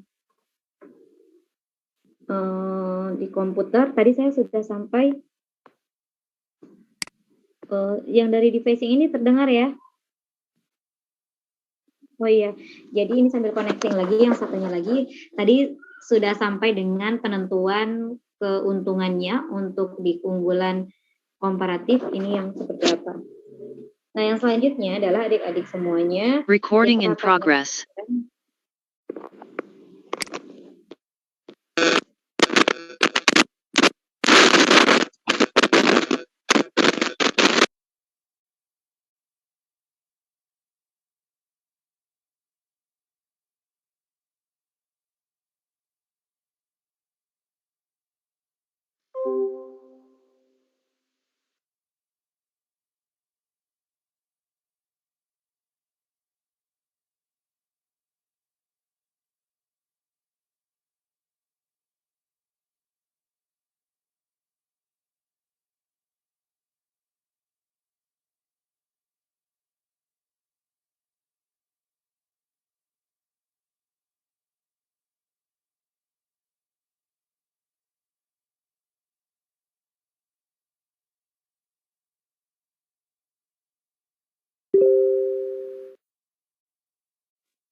Oh, oke, mohon maaf tadi saya ternyata lagi di-mute ya. Oke, saya lanjutkan ya. Oke, kita lanjutkan. Tadi sudah. Nah, yang selanjutnya adalah bahasan untuk perdagangan internasional ini sendiri. Ini kita cek yang berkaitan dengan teori keunggulan dari HO. Nah, ini juga jarang sebenarnya ada, namun adik-adik juga bisa mencari karena sebenarnya teori keunggulan itu tidak hanya ada 2 ataupun 3 saja. Nah, nanti juga kan ada keunggulan kompetitif gitu ya.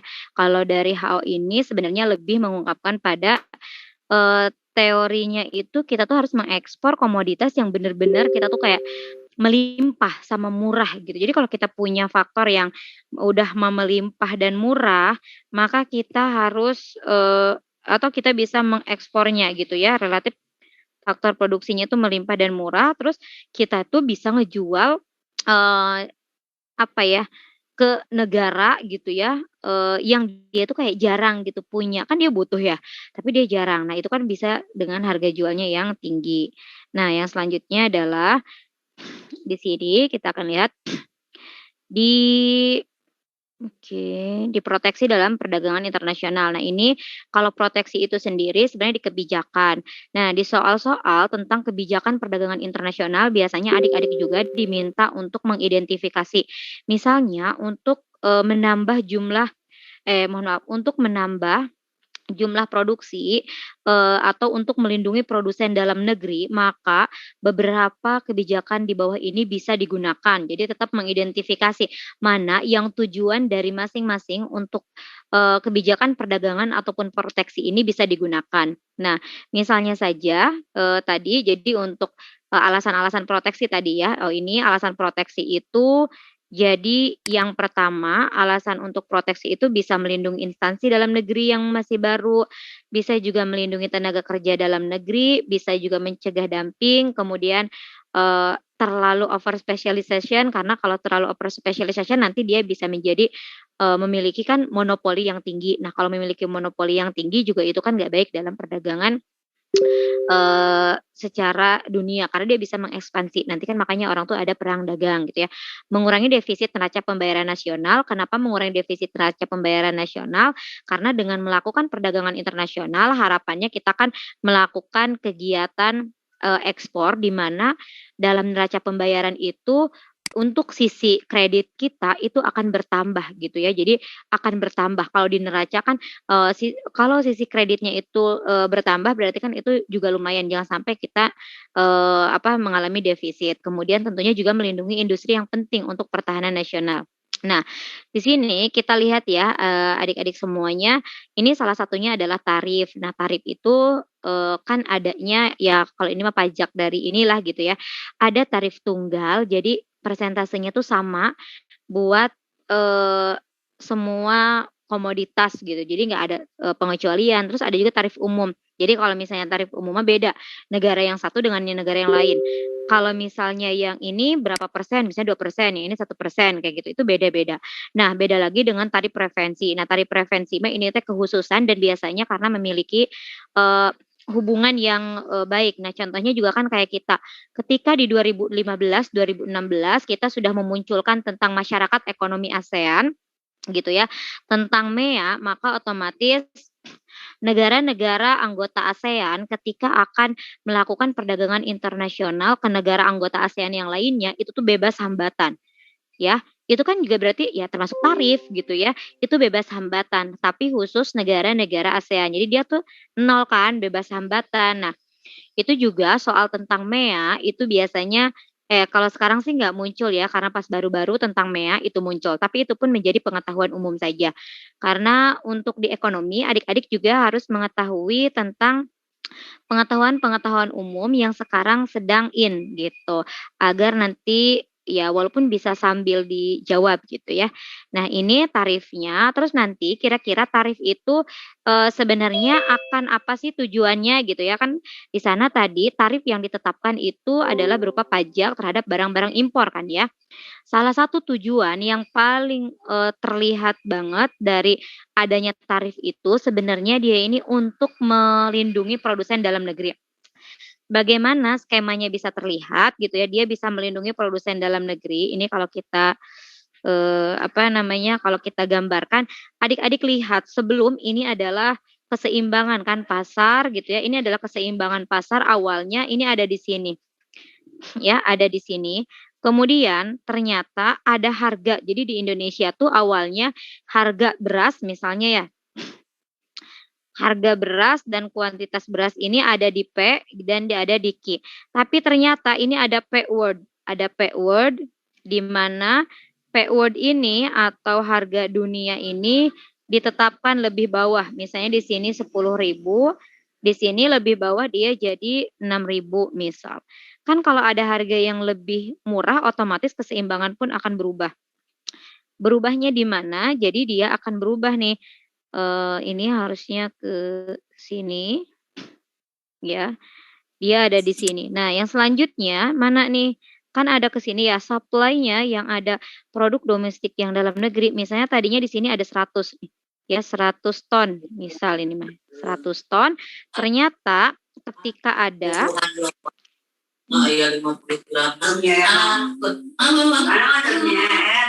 Terus ketika ada tunggu.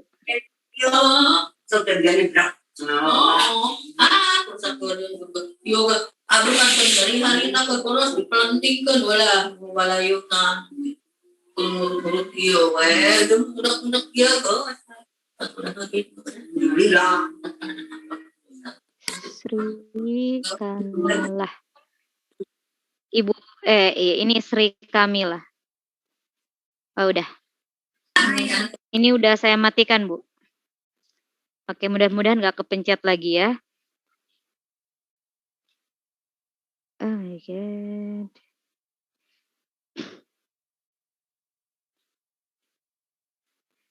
Oke, kita lanjutkan ya, adik-adik.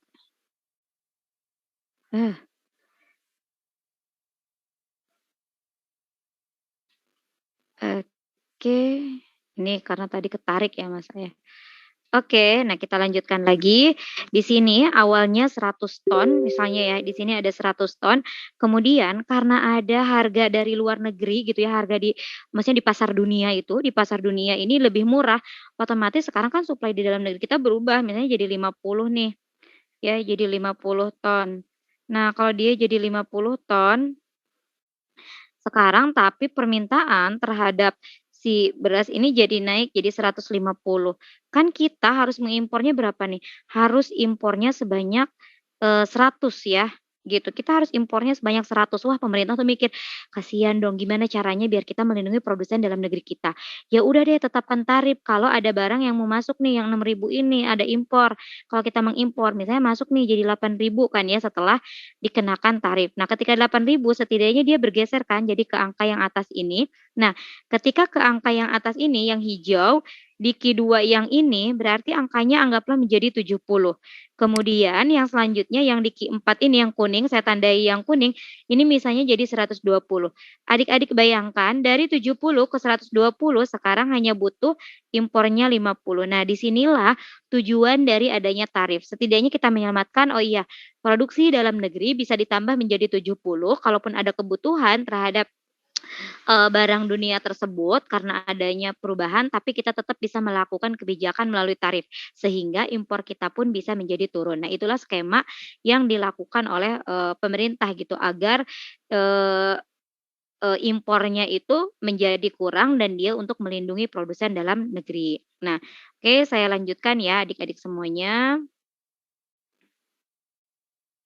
Nah, begitu pula nanti ketika adik-adik akan membaca untuk yang bagian, kuota. Jadi dari kata kuncinya aja, kuota itu adalah pembatasan. Nah, kalau pembatasan itu ada 2, yang dibatasi adalah jumlah barangnya atau jumlah produsennya. Ini juga sama, ini untuk, dia melindungi, eee, produsen dalam negeri dan untuk mengurangi impor juga.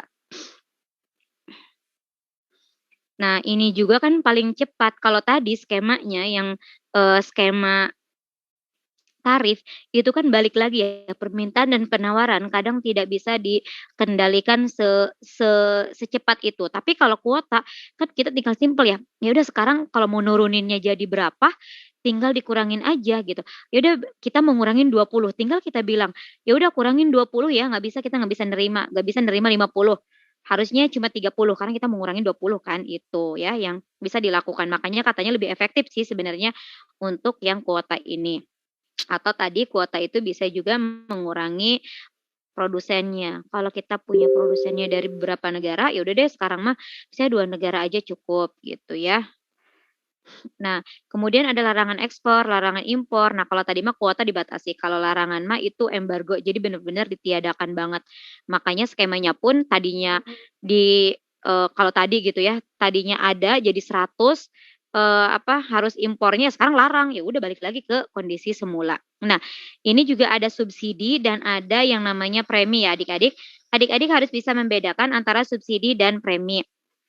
Subsidi ini adalah bantuan, pemerintah. Nah, premi juga sama bantuan pemerintah, namun biasanya kalau subsidi ini lebih ke dia ini tujuannya ya, dari tujuannya, subsidi ini untuk mengurangi biaya produksi. Jadi biaya produksi, biar lebih rendah, kemudian nanti si produsen teh bisa memproduksi lebih banyak. Jadi produsen dalam negeri itu bisa memproduksi lebih banyak. Misalnya kan kayak ada subsidi pupuk, kemudian pemberian, eee mesin apa gitu ya, agar mereka lebih, produktif, lebih bisa menghasilkan produksinya gitu ya, dan biaya produksinya itu lebih rendah.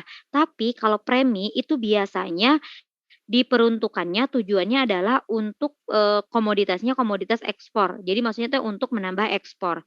Nah, makanya karena subsidi ini dia untuk, mengurangi biaya produksi, maka diberikannya pun biasanya tuh pada seluruh produsen, ya.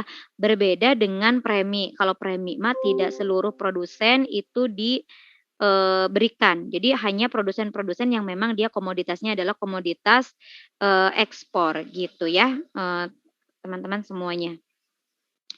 Oke, dan ini nanti juga skema dari subsidi, subsidi juga sama tujuannya ya, eee dia ini tadi saya katakan dan biasanya kalau subsidi mah merata ke semuanya ya, kalau premi enggak. Nah, yang selanjutnya adalah, mana nih? Oke, mana nih? Ya, oke ini ada diskriminasi harga juga dan ada juga yang namanya, dumping gitu ya.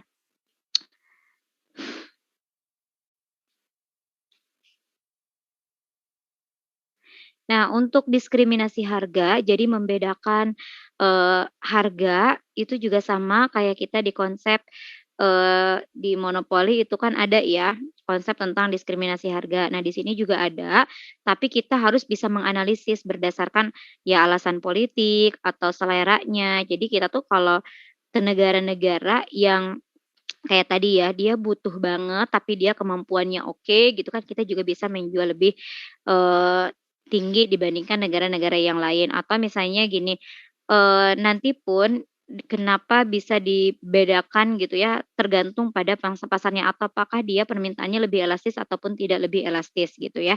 Nah, kalau dumping itu kan menjual barangnya itu lebih mahal di dalam negerinya dibandingkan dengan luar negeri. Tetapi dumping ini sendiri sebenarnya memiliki syarat ya. Jadi syaratnya itu di negaranya itu sudah terpenuhi kebutuhannya untuk produk yang akan dia dumping tersebut gitu. Jadi kalau sudah terpenuhi, maka dia boleh. Nah, yang selanjutnya adalah jika barang tersebut itu lebih elastis di negara lain atau lebih dibutuhkan di negara lain dibandingkan dengan di negaranya gitu ya. Nah, sama halnya seperti misalnya, kendaraan ya, mobil gitu ya, di Jepang, di negaranya sendiri, itu ditetapkannya lebih mahal gitu ya dibandingkan dengan di negara kita. Karena memang di sana, eee mereka, secara, gaya hidup gitu ya, filosofi kan tidak terlalu, mengharuskan gitu ya, harus, berkendara. Mereka lebih suka misalnya dengan jalan kaki. Nah itu sih kalau dumping dan bahkan juga dengan dumping ini sendiri ada yang disengaja.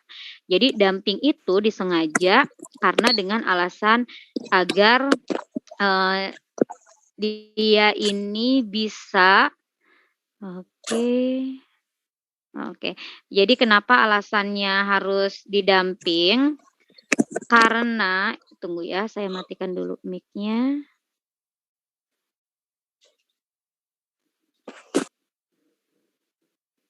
Oke. Nah ini ya, adik-adik semuanya. Oke, tadi dumping, nah yang selanjutnya adalah devisa tadi ya, yang seperti adik-adik di awal tentang devisa, ini masih blank tampilannya. Oke. Jadi apa sebenarnya devisa, kemudian nanti juga ada macam-macam devisa, termasuk juga sumber devisa. Kalau, di soal-soal KSN berkaitan dengan devisa ini biasanya nanti berkaitan dengan transaksi di neraca pembayaran gitu ya. Oh kalau misalnya ini tuh dari transaksi yang A masuknya apakah dia ini kalau misalnya gini, ada tenaga kerja nih, kita mengirimkan tenaga kerja ke luar negeri. Apakah itu masuknya ke dalam transaksi di neraca pembayaran, masuknya ke kredit atau di debit? Di mana kalau misalnya di kredit itu relatif dia menambah devisa, kalau misalnya di, debit itu dia akan mengurangi devisa. Nah itu ya, mudah-mudahan muncul, oke. Ini ada devisa, jadi devisa itu pendapatan negara dalam bentuk mata uang asing. Nah, devisa itu memiliki beberapa fungsi. Nah, di sini, dikatakan bahwa bentuknya itu dalam mata uang asing. Nah, sebenarnya bentuk dari devisa itu sendiri tidak hanya dalam bentuk mata uang asing ya, tetapi ada juga dalam bentuk emas gitu ya, kemudian, bisa juga dalam bentuk, apa namanya, dalam bentuk wesel gitu ya, dan salah satunya adalah falas ataupun mata uang asing itu sendiri. Nah, di sini ini punya fungsinya sebagai apa sih kalau yang namanya, devisa. Jadi untuk mengetahui, kemampuan membayar pembayaran internasional. Jadi kayak tadi ya, kalau kita kan mengimpor berarti kita kan harus bayar, itu tuh kayak duit kita kan.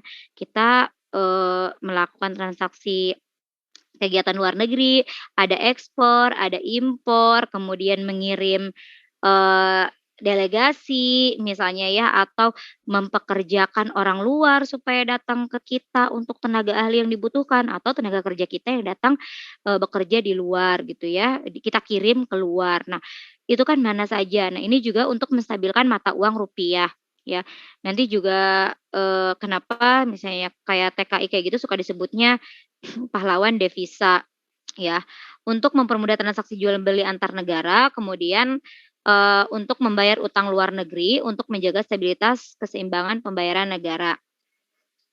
Jadi ini kegunaannya ya, karena kan dengan luar negeri itu kita, harus menggunakan, mata uangnya kan berbeda. Jadi ya udah kita harus menggunakannya tadi, apakah emas ataupun kita menggunakan, apa, bentuk dari devisa itu sendiri.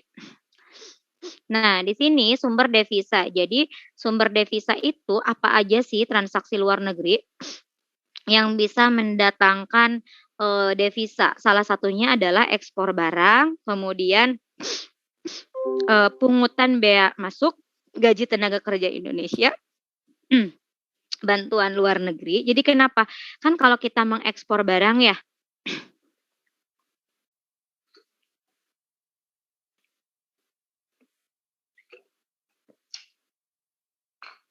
Oke.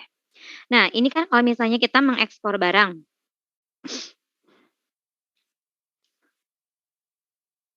Kita mengekspor barang kan kirim keluar nih. Ekspor barang, kirim keluar. Ini kan kayak kita jual kan. Kalau jual kan kita dapat, pendapatan ya, atau dapat penerimaan. Nah, penerimaan ini bagi suatu negara karena ini penerimaannya penerimaan negara, ya dia menjadi devisa. Pungutan bea masuk tadi ya karena ada pajak, kalau misalnya kita pajaknya aja di dalam negeri kan itu juga menjadi salah satu penerimaan kan, di APBN. Nah, kalau ini mah pungutan bea masuk masuknya lagi nanti sebagai sumber devisa. Kemudian gaji tenaga kerja. Nah, gaji tenaga kerja ini juga menjadi sumber devisa. Nah, kemudian yang selanjutnya adalah bantuan luar negeri. Nah, bantuan luar negeri ini juga sama. Jadi semua transaksi ini termasuk penerimaan piutang. Ya, bagaimana kalau dengan utang? Nah, kalau utang ini kan dia bukan menjadi sumber devisa, tapi ini kan kita pengeluarannya ya, gitu. Jadi pengeluaran makanya kalau piutang mah baru dia menjadi sumber devisa. Jadi ada negara yang berhutang ke negara kita, terus mereka bayar gitu ya, itu menjadi penerimaan atau sumber devisa. Kemudian pendapatan bunga tabungan ini juga sama, kalau kita misalnya ada saving, kemudian ada bunga tabungannya itu masuk ke dalam sumber devisa. Hibah gitu ya, itu hibah itu adalah hadiah. Nah, kalau misalnya bantuan luar negeri mah enggak. Kenapa sih misalnya ketika ada tsunami ini ada bantuan luar negeri gitu ya, ada bantuan dari luar negeri ketika ada tsunami karena tahu Indonesia itu butuh banget mengeluarkan devisa yang banyak untuk melakukan, perbaikan perekonomian gitu. Karena kan kita aduh dari mana juga gitu ya posnya, maka diberikanlah bantuan luar negeri. Nah, hibah dan bantuan luar negeri ini sifatnya biasanya kan tidak harus mengembalikan ya, berbeda dengan utang. Kalau utang dia harus mengembalikan. Nah, selain itu juga, kalau devisa nanti kita akan, apa namanya, setelah devisa ini coba kita langsung ke neraca pembayaran ya.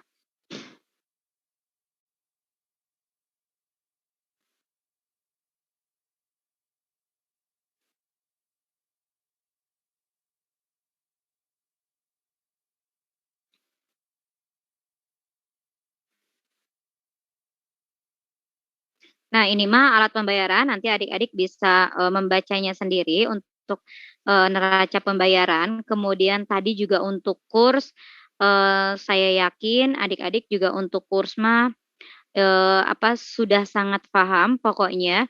Kalaupun di tipe soal itu, mungkin yang namanya, eee, apa di tipe kurs itu, kalau sekarang itu kan dia nggak hanya berhenti di satu negara gitu. Jadi kegiatan dia itu keliling misalnya dari negara, Turki dia ke Madinah gitu ya, atau dari Madinah dia ke Turki, terus dia kemana lagi gitu. Nah, ketika dia melakukan di Turki, di Madinah misalnya menghabiskan sekian, terus dia datang ke Turki, dia bawa duit berapa. Nah, itu pada dasarnya yang penting adik-adik paham mata uang Mata uang yang domestiknya apa,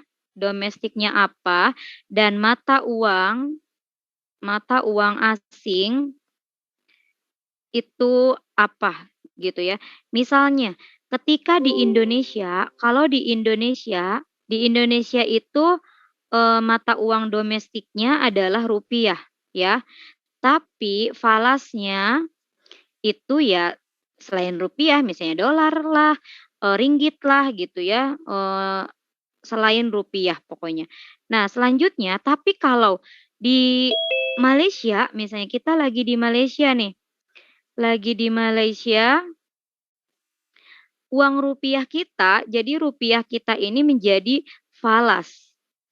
Sedangkan yang namanya ringgit ini menjadi domestik.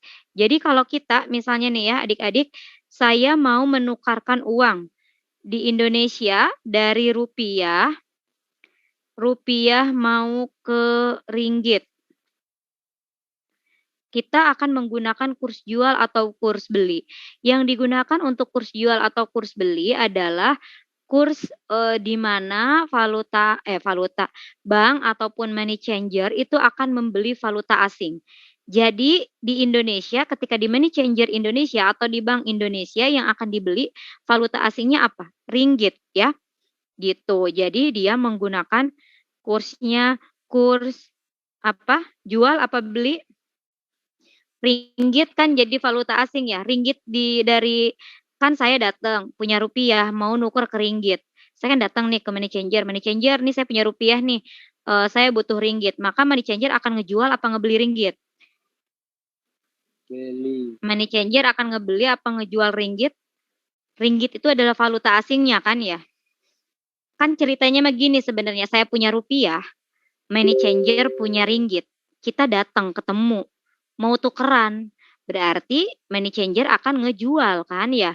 Dia akan ngejual ringgit. Nah, kalau misalnya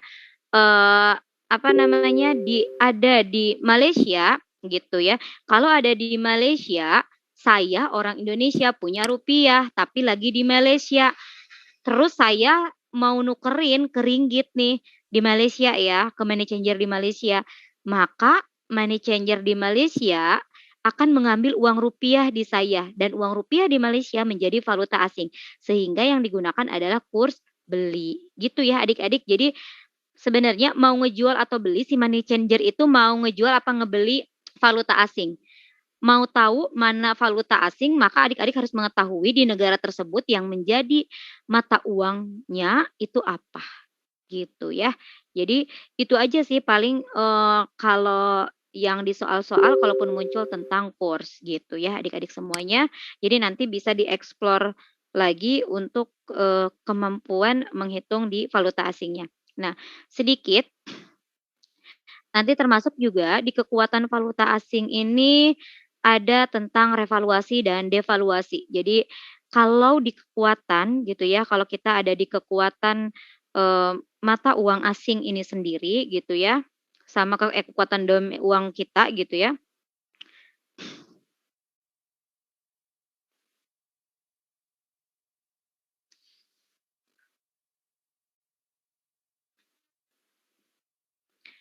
Oke, misalnya ini ya adik-adik semuanya, kita akan cek. Kalau misalnya untuk kekuatan sendiri kan kita ada yang namanya depresiasi,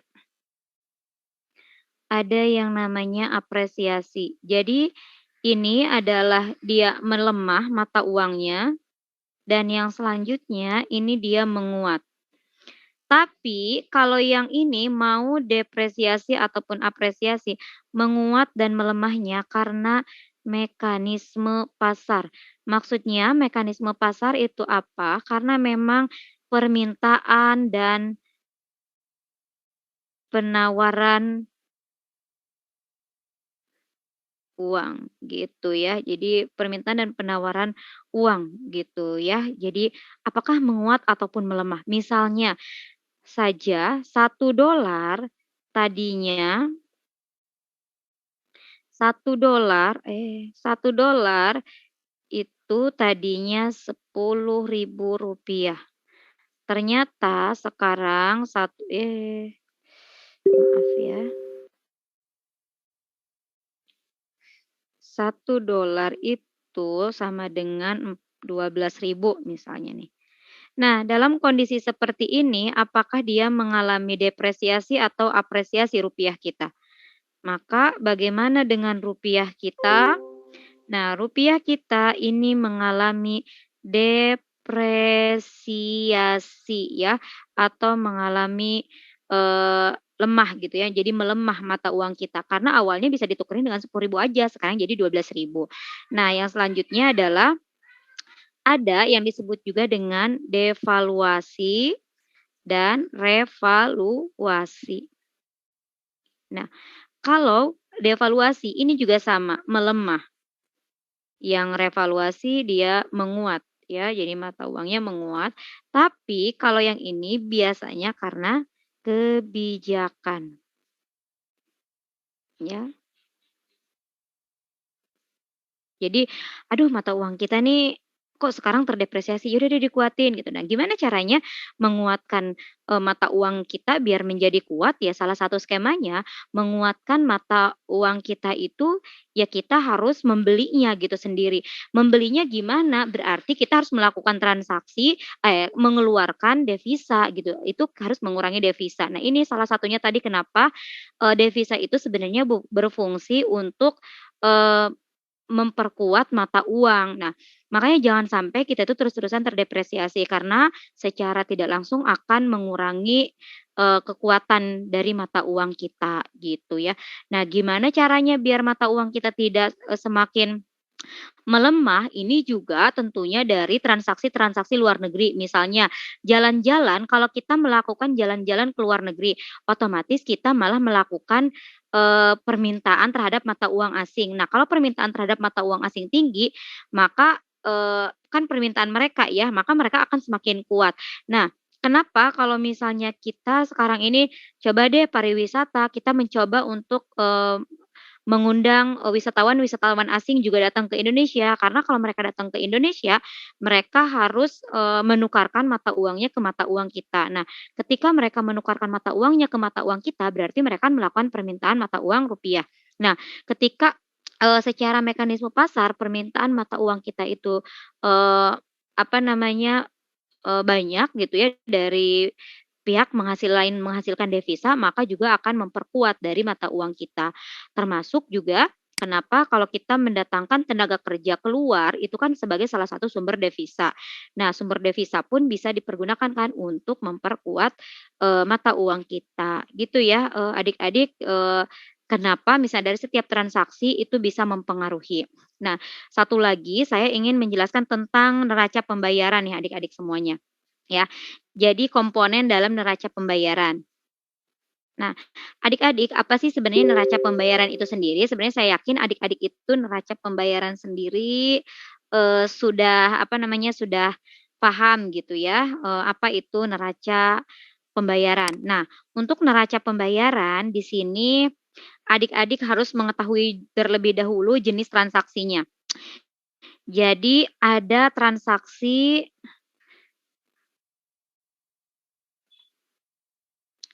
barang, ya, ada transaksi barang berarti ini ada ekspor dan impor. Kemudian ada jasa, tapi jasa juga nanti ekspor dan impor. Nah, yang selanjutnya adalah ini ada utang, ya, ini ada utang.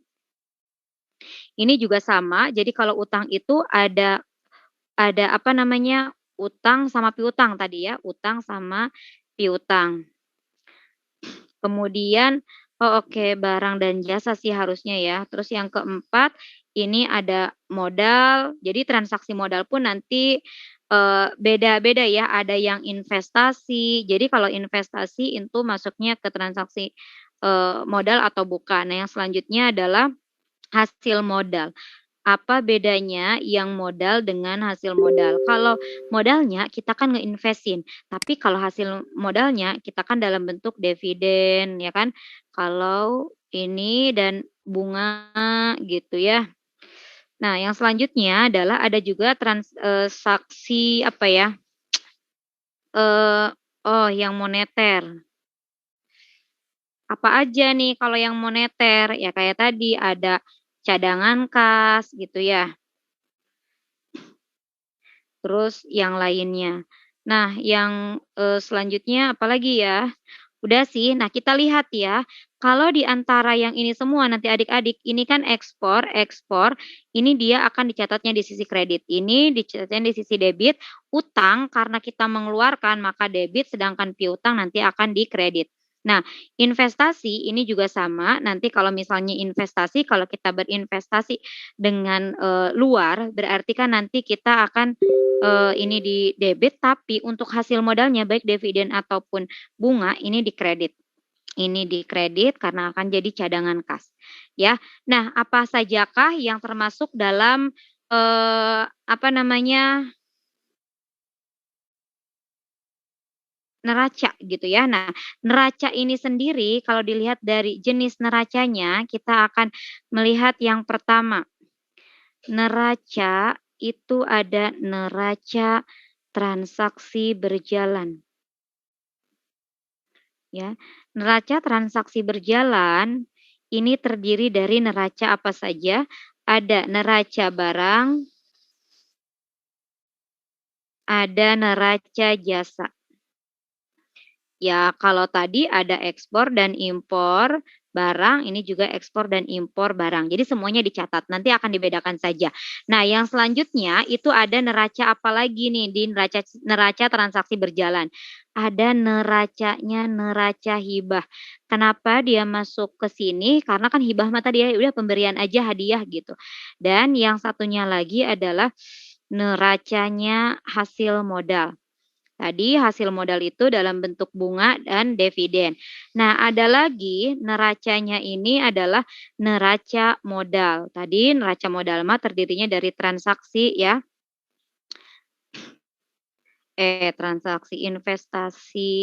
Transaksi investasi ini biar enggak banyak. Ya. Ini ada investasi. Kemudian ada apa namanya? Utang, piutang, walaupun tadi, di kredit atau di debitnya nanti adik-adik bisa mengetahuinya ya. Nah, ada lagi, neraca modal ini oke, ada lagi kita yang tadi moneter ya, kalau yang moneter itu kayak cadangan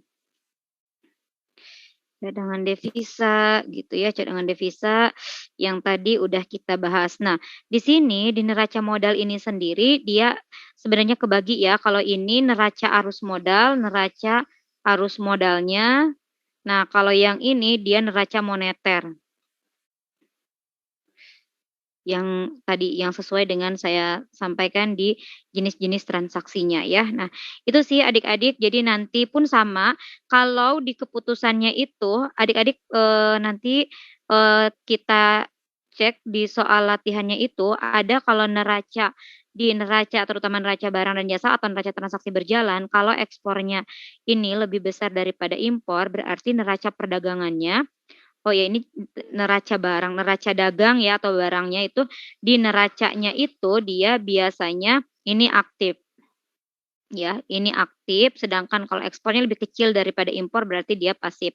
Tapi untuk keseluruhan ini masuk ke dalam klasifikasi neraca pembayaran. Ya. Di mana neraca pembayaran ini dia ada kalau kreditnya ini yang lebih besar daripada debit berarti dia surplus gitu ya dan ketentuannya ya seperti ada yang seimbang ataupun juga ada yang dia defisit. Nah, jadi untuk di contoh soalnya sendiri gitu ya adik-adik, contoh soal untuk di neraca perdagangan sedikit lagi ya coba saya share-kan sedikit soal.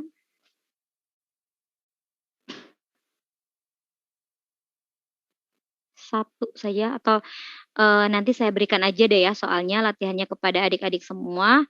Ini untuk, menunjukkan kepada adik-adik tentang nggak ada ya?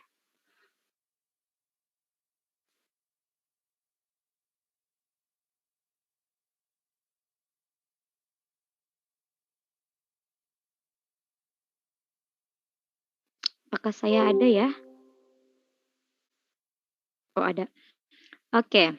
Nah, jadi itu ya adik-adik semuanya kita bisa, melihat nanti saya akan berikan saja soal latihan untuk adik-adik. Misalnya ketika di bahasan tentang perdagangan internasional di neraca pembayaran. Jadi nanti adik-adik di neraca pembayaran dan neraca perdagangan itu hati-hati. Di neraca perdagangan dia hanya fokus pada ekspor barang. Ya, kalau neraca jasa dia fokusnya pada ekspor dan impor jasa. Impor jasa itu apa ya? Tenaga kerja, misalnya ada tenaga ahli gitu yang diundang gitu ya. Nah, kalau yang selanjutnya lagi, eee, karena pernah ada soal di, tentang neraca perdagangan, apakah dia seimbang atau surplus, ada yang melihat hanya dari totalannya saja. Oh ternyata totalnya itu sama angkanya, maka dia otomatis mengatakan bahwa, oh ini kondisinya neraca perdagangannya itu seimbang. Padahal kalau neraca perdagangan di masing-masing rinciannya ada transaksi yang itu tuh bukan transaksi dagang, bukan transaksi bukan transaksi jasa atau nggak ada ekspor dan impor untuk sektor apapun.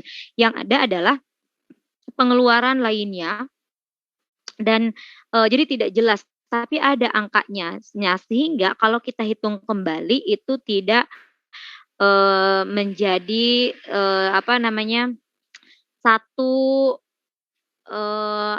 satu yang utuh gitu ya adik-adik semuanya. Jadi nanti harapannya adik-adik bisa lebih, detail aja sih untuk masing-masing komponennya.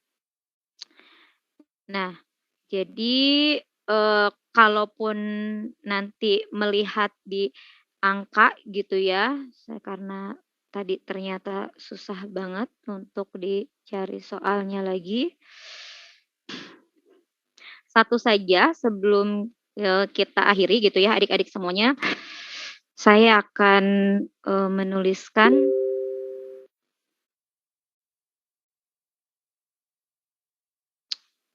oke, tapi masih oke, ini sudah muncul ya. Nah, misalnya gini ya adik-adik, ketika ada di sini, ekspor, kemudian di sini impor, saya di sini kayu, pakaian,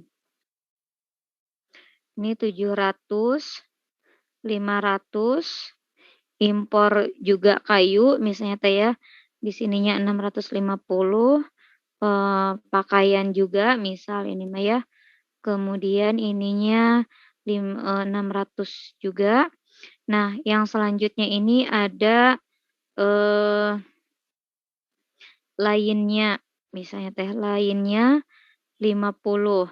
Nah, di sini ini kalau kita totalkan jadi 1.250 ya. Nah, ini juga nanti kita totalkan 1.250.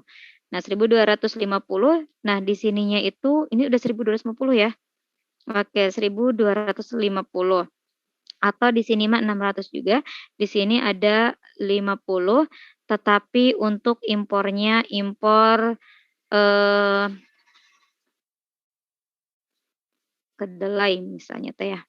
Nah, ketika kita melihat di sini, ini kan dikredit ya, ini untuk di debit. Ini kan sama-sama gitu, dia itu sama-sama di 1.200. Nah, kita jangan sampai ketika membuat kesimpulan bahwa, "Oh ya udahlah orang akhirnya juga ini sama antara debit dan kredit." Ini neraca perdagangannya kalau kayak gini, neraca perdagangan ini apakah seimbang gitu ya, apakah seimbang? Ini tidak seimbang karena kita cek, yang harus kita cek adalah oke ini ekspor, ini oke, ini oke, ini oke, ini oke. Ini lainnya apa? Kan tidak jelas gitu ya lainnya yang 50. Sehingga kalau kita totalkan ini hanya 1.200 misalnya ya, karena ini mungkin saja masuk ke yang lain-lainnya itu apa, tidak tahu atau ada keterangan yang dia itu hanya pengecoh padahal bukan di, perdagangan. Misalnya harusnya dia itu ada di neraca modal misalnya. Nah, ini segini, berarti kreditnya itu kan lebih kecil daripada, debit. Berarti dia ataupun tadi ekspornya ini lebih kecil daripada impor. Dengan kata lain dia harusnya defisit, gitu ya adik-adik. Ini contoh aja di mana adik-adik itu harus semakin, lebih teliti aja sih untuk ke soal-soalnya gitu, oke? Mungkin itu saja yang bisa saya sampaikan untuk di kesempatan hari ini untuk makroekonomi. Mudah-mudahan nanti adik-adik bisa, eee, lebih, belajar secara mandiri gitu ya. Oke Ibu Umi terima kasih, itu saja dari, saya gitu ya. Terima kasih. Assalamualaikum warahmatullahi wabarakatuh. Waalaikumsalam Waalaikumsalam warahmatullahi wabarakatuh. wabarakatuh.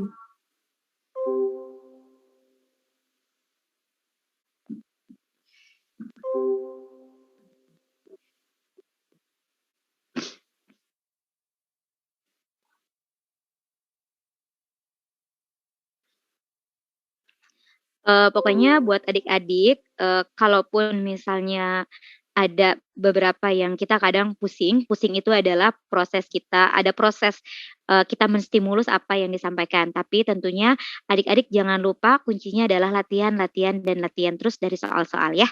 Terima kasih, Bu.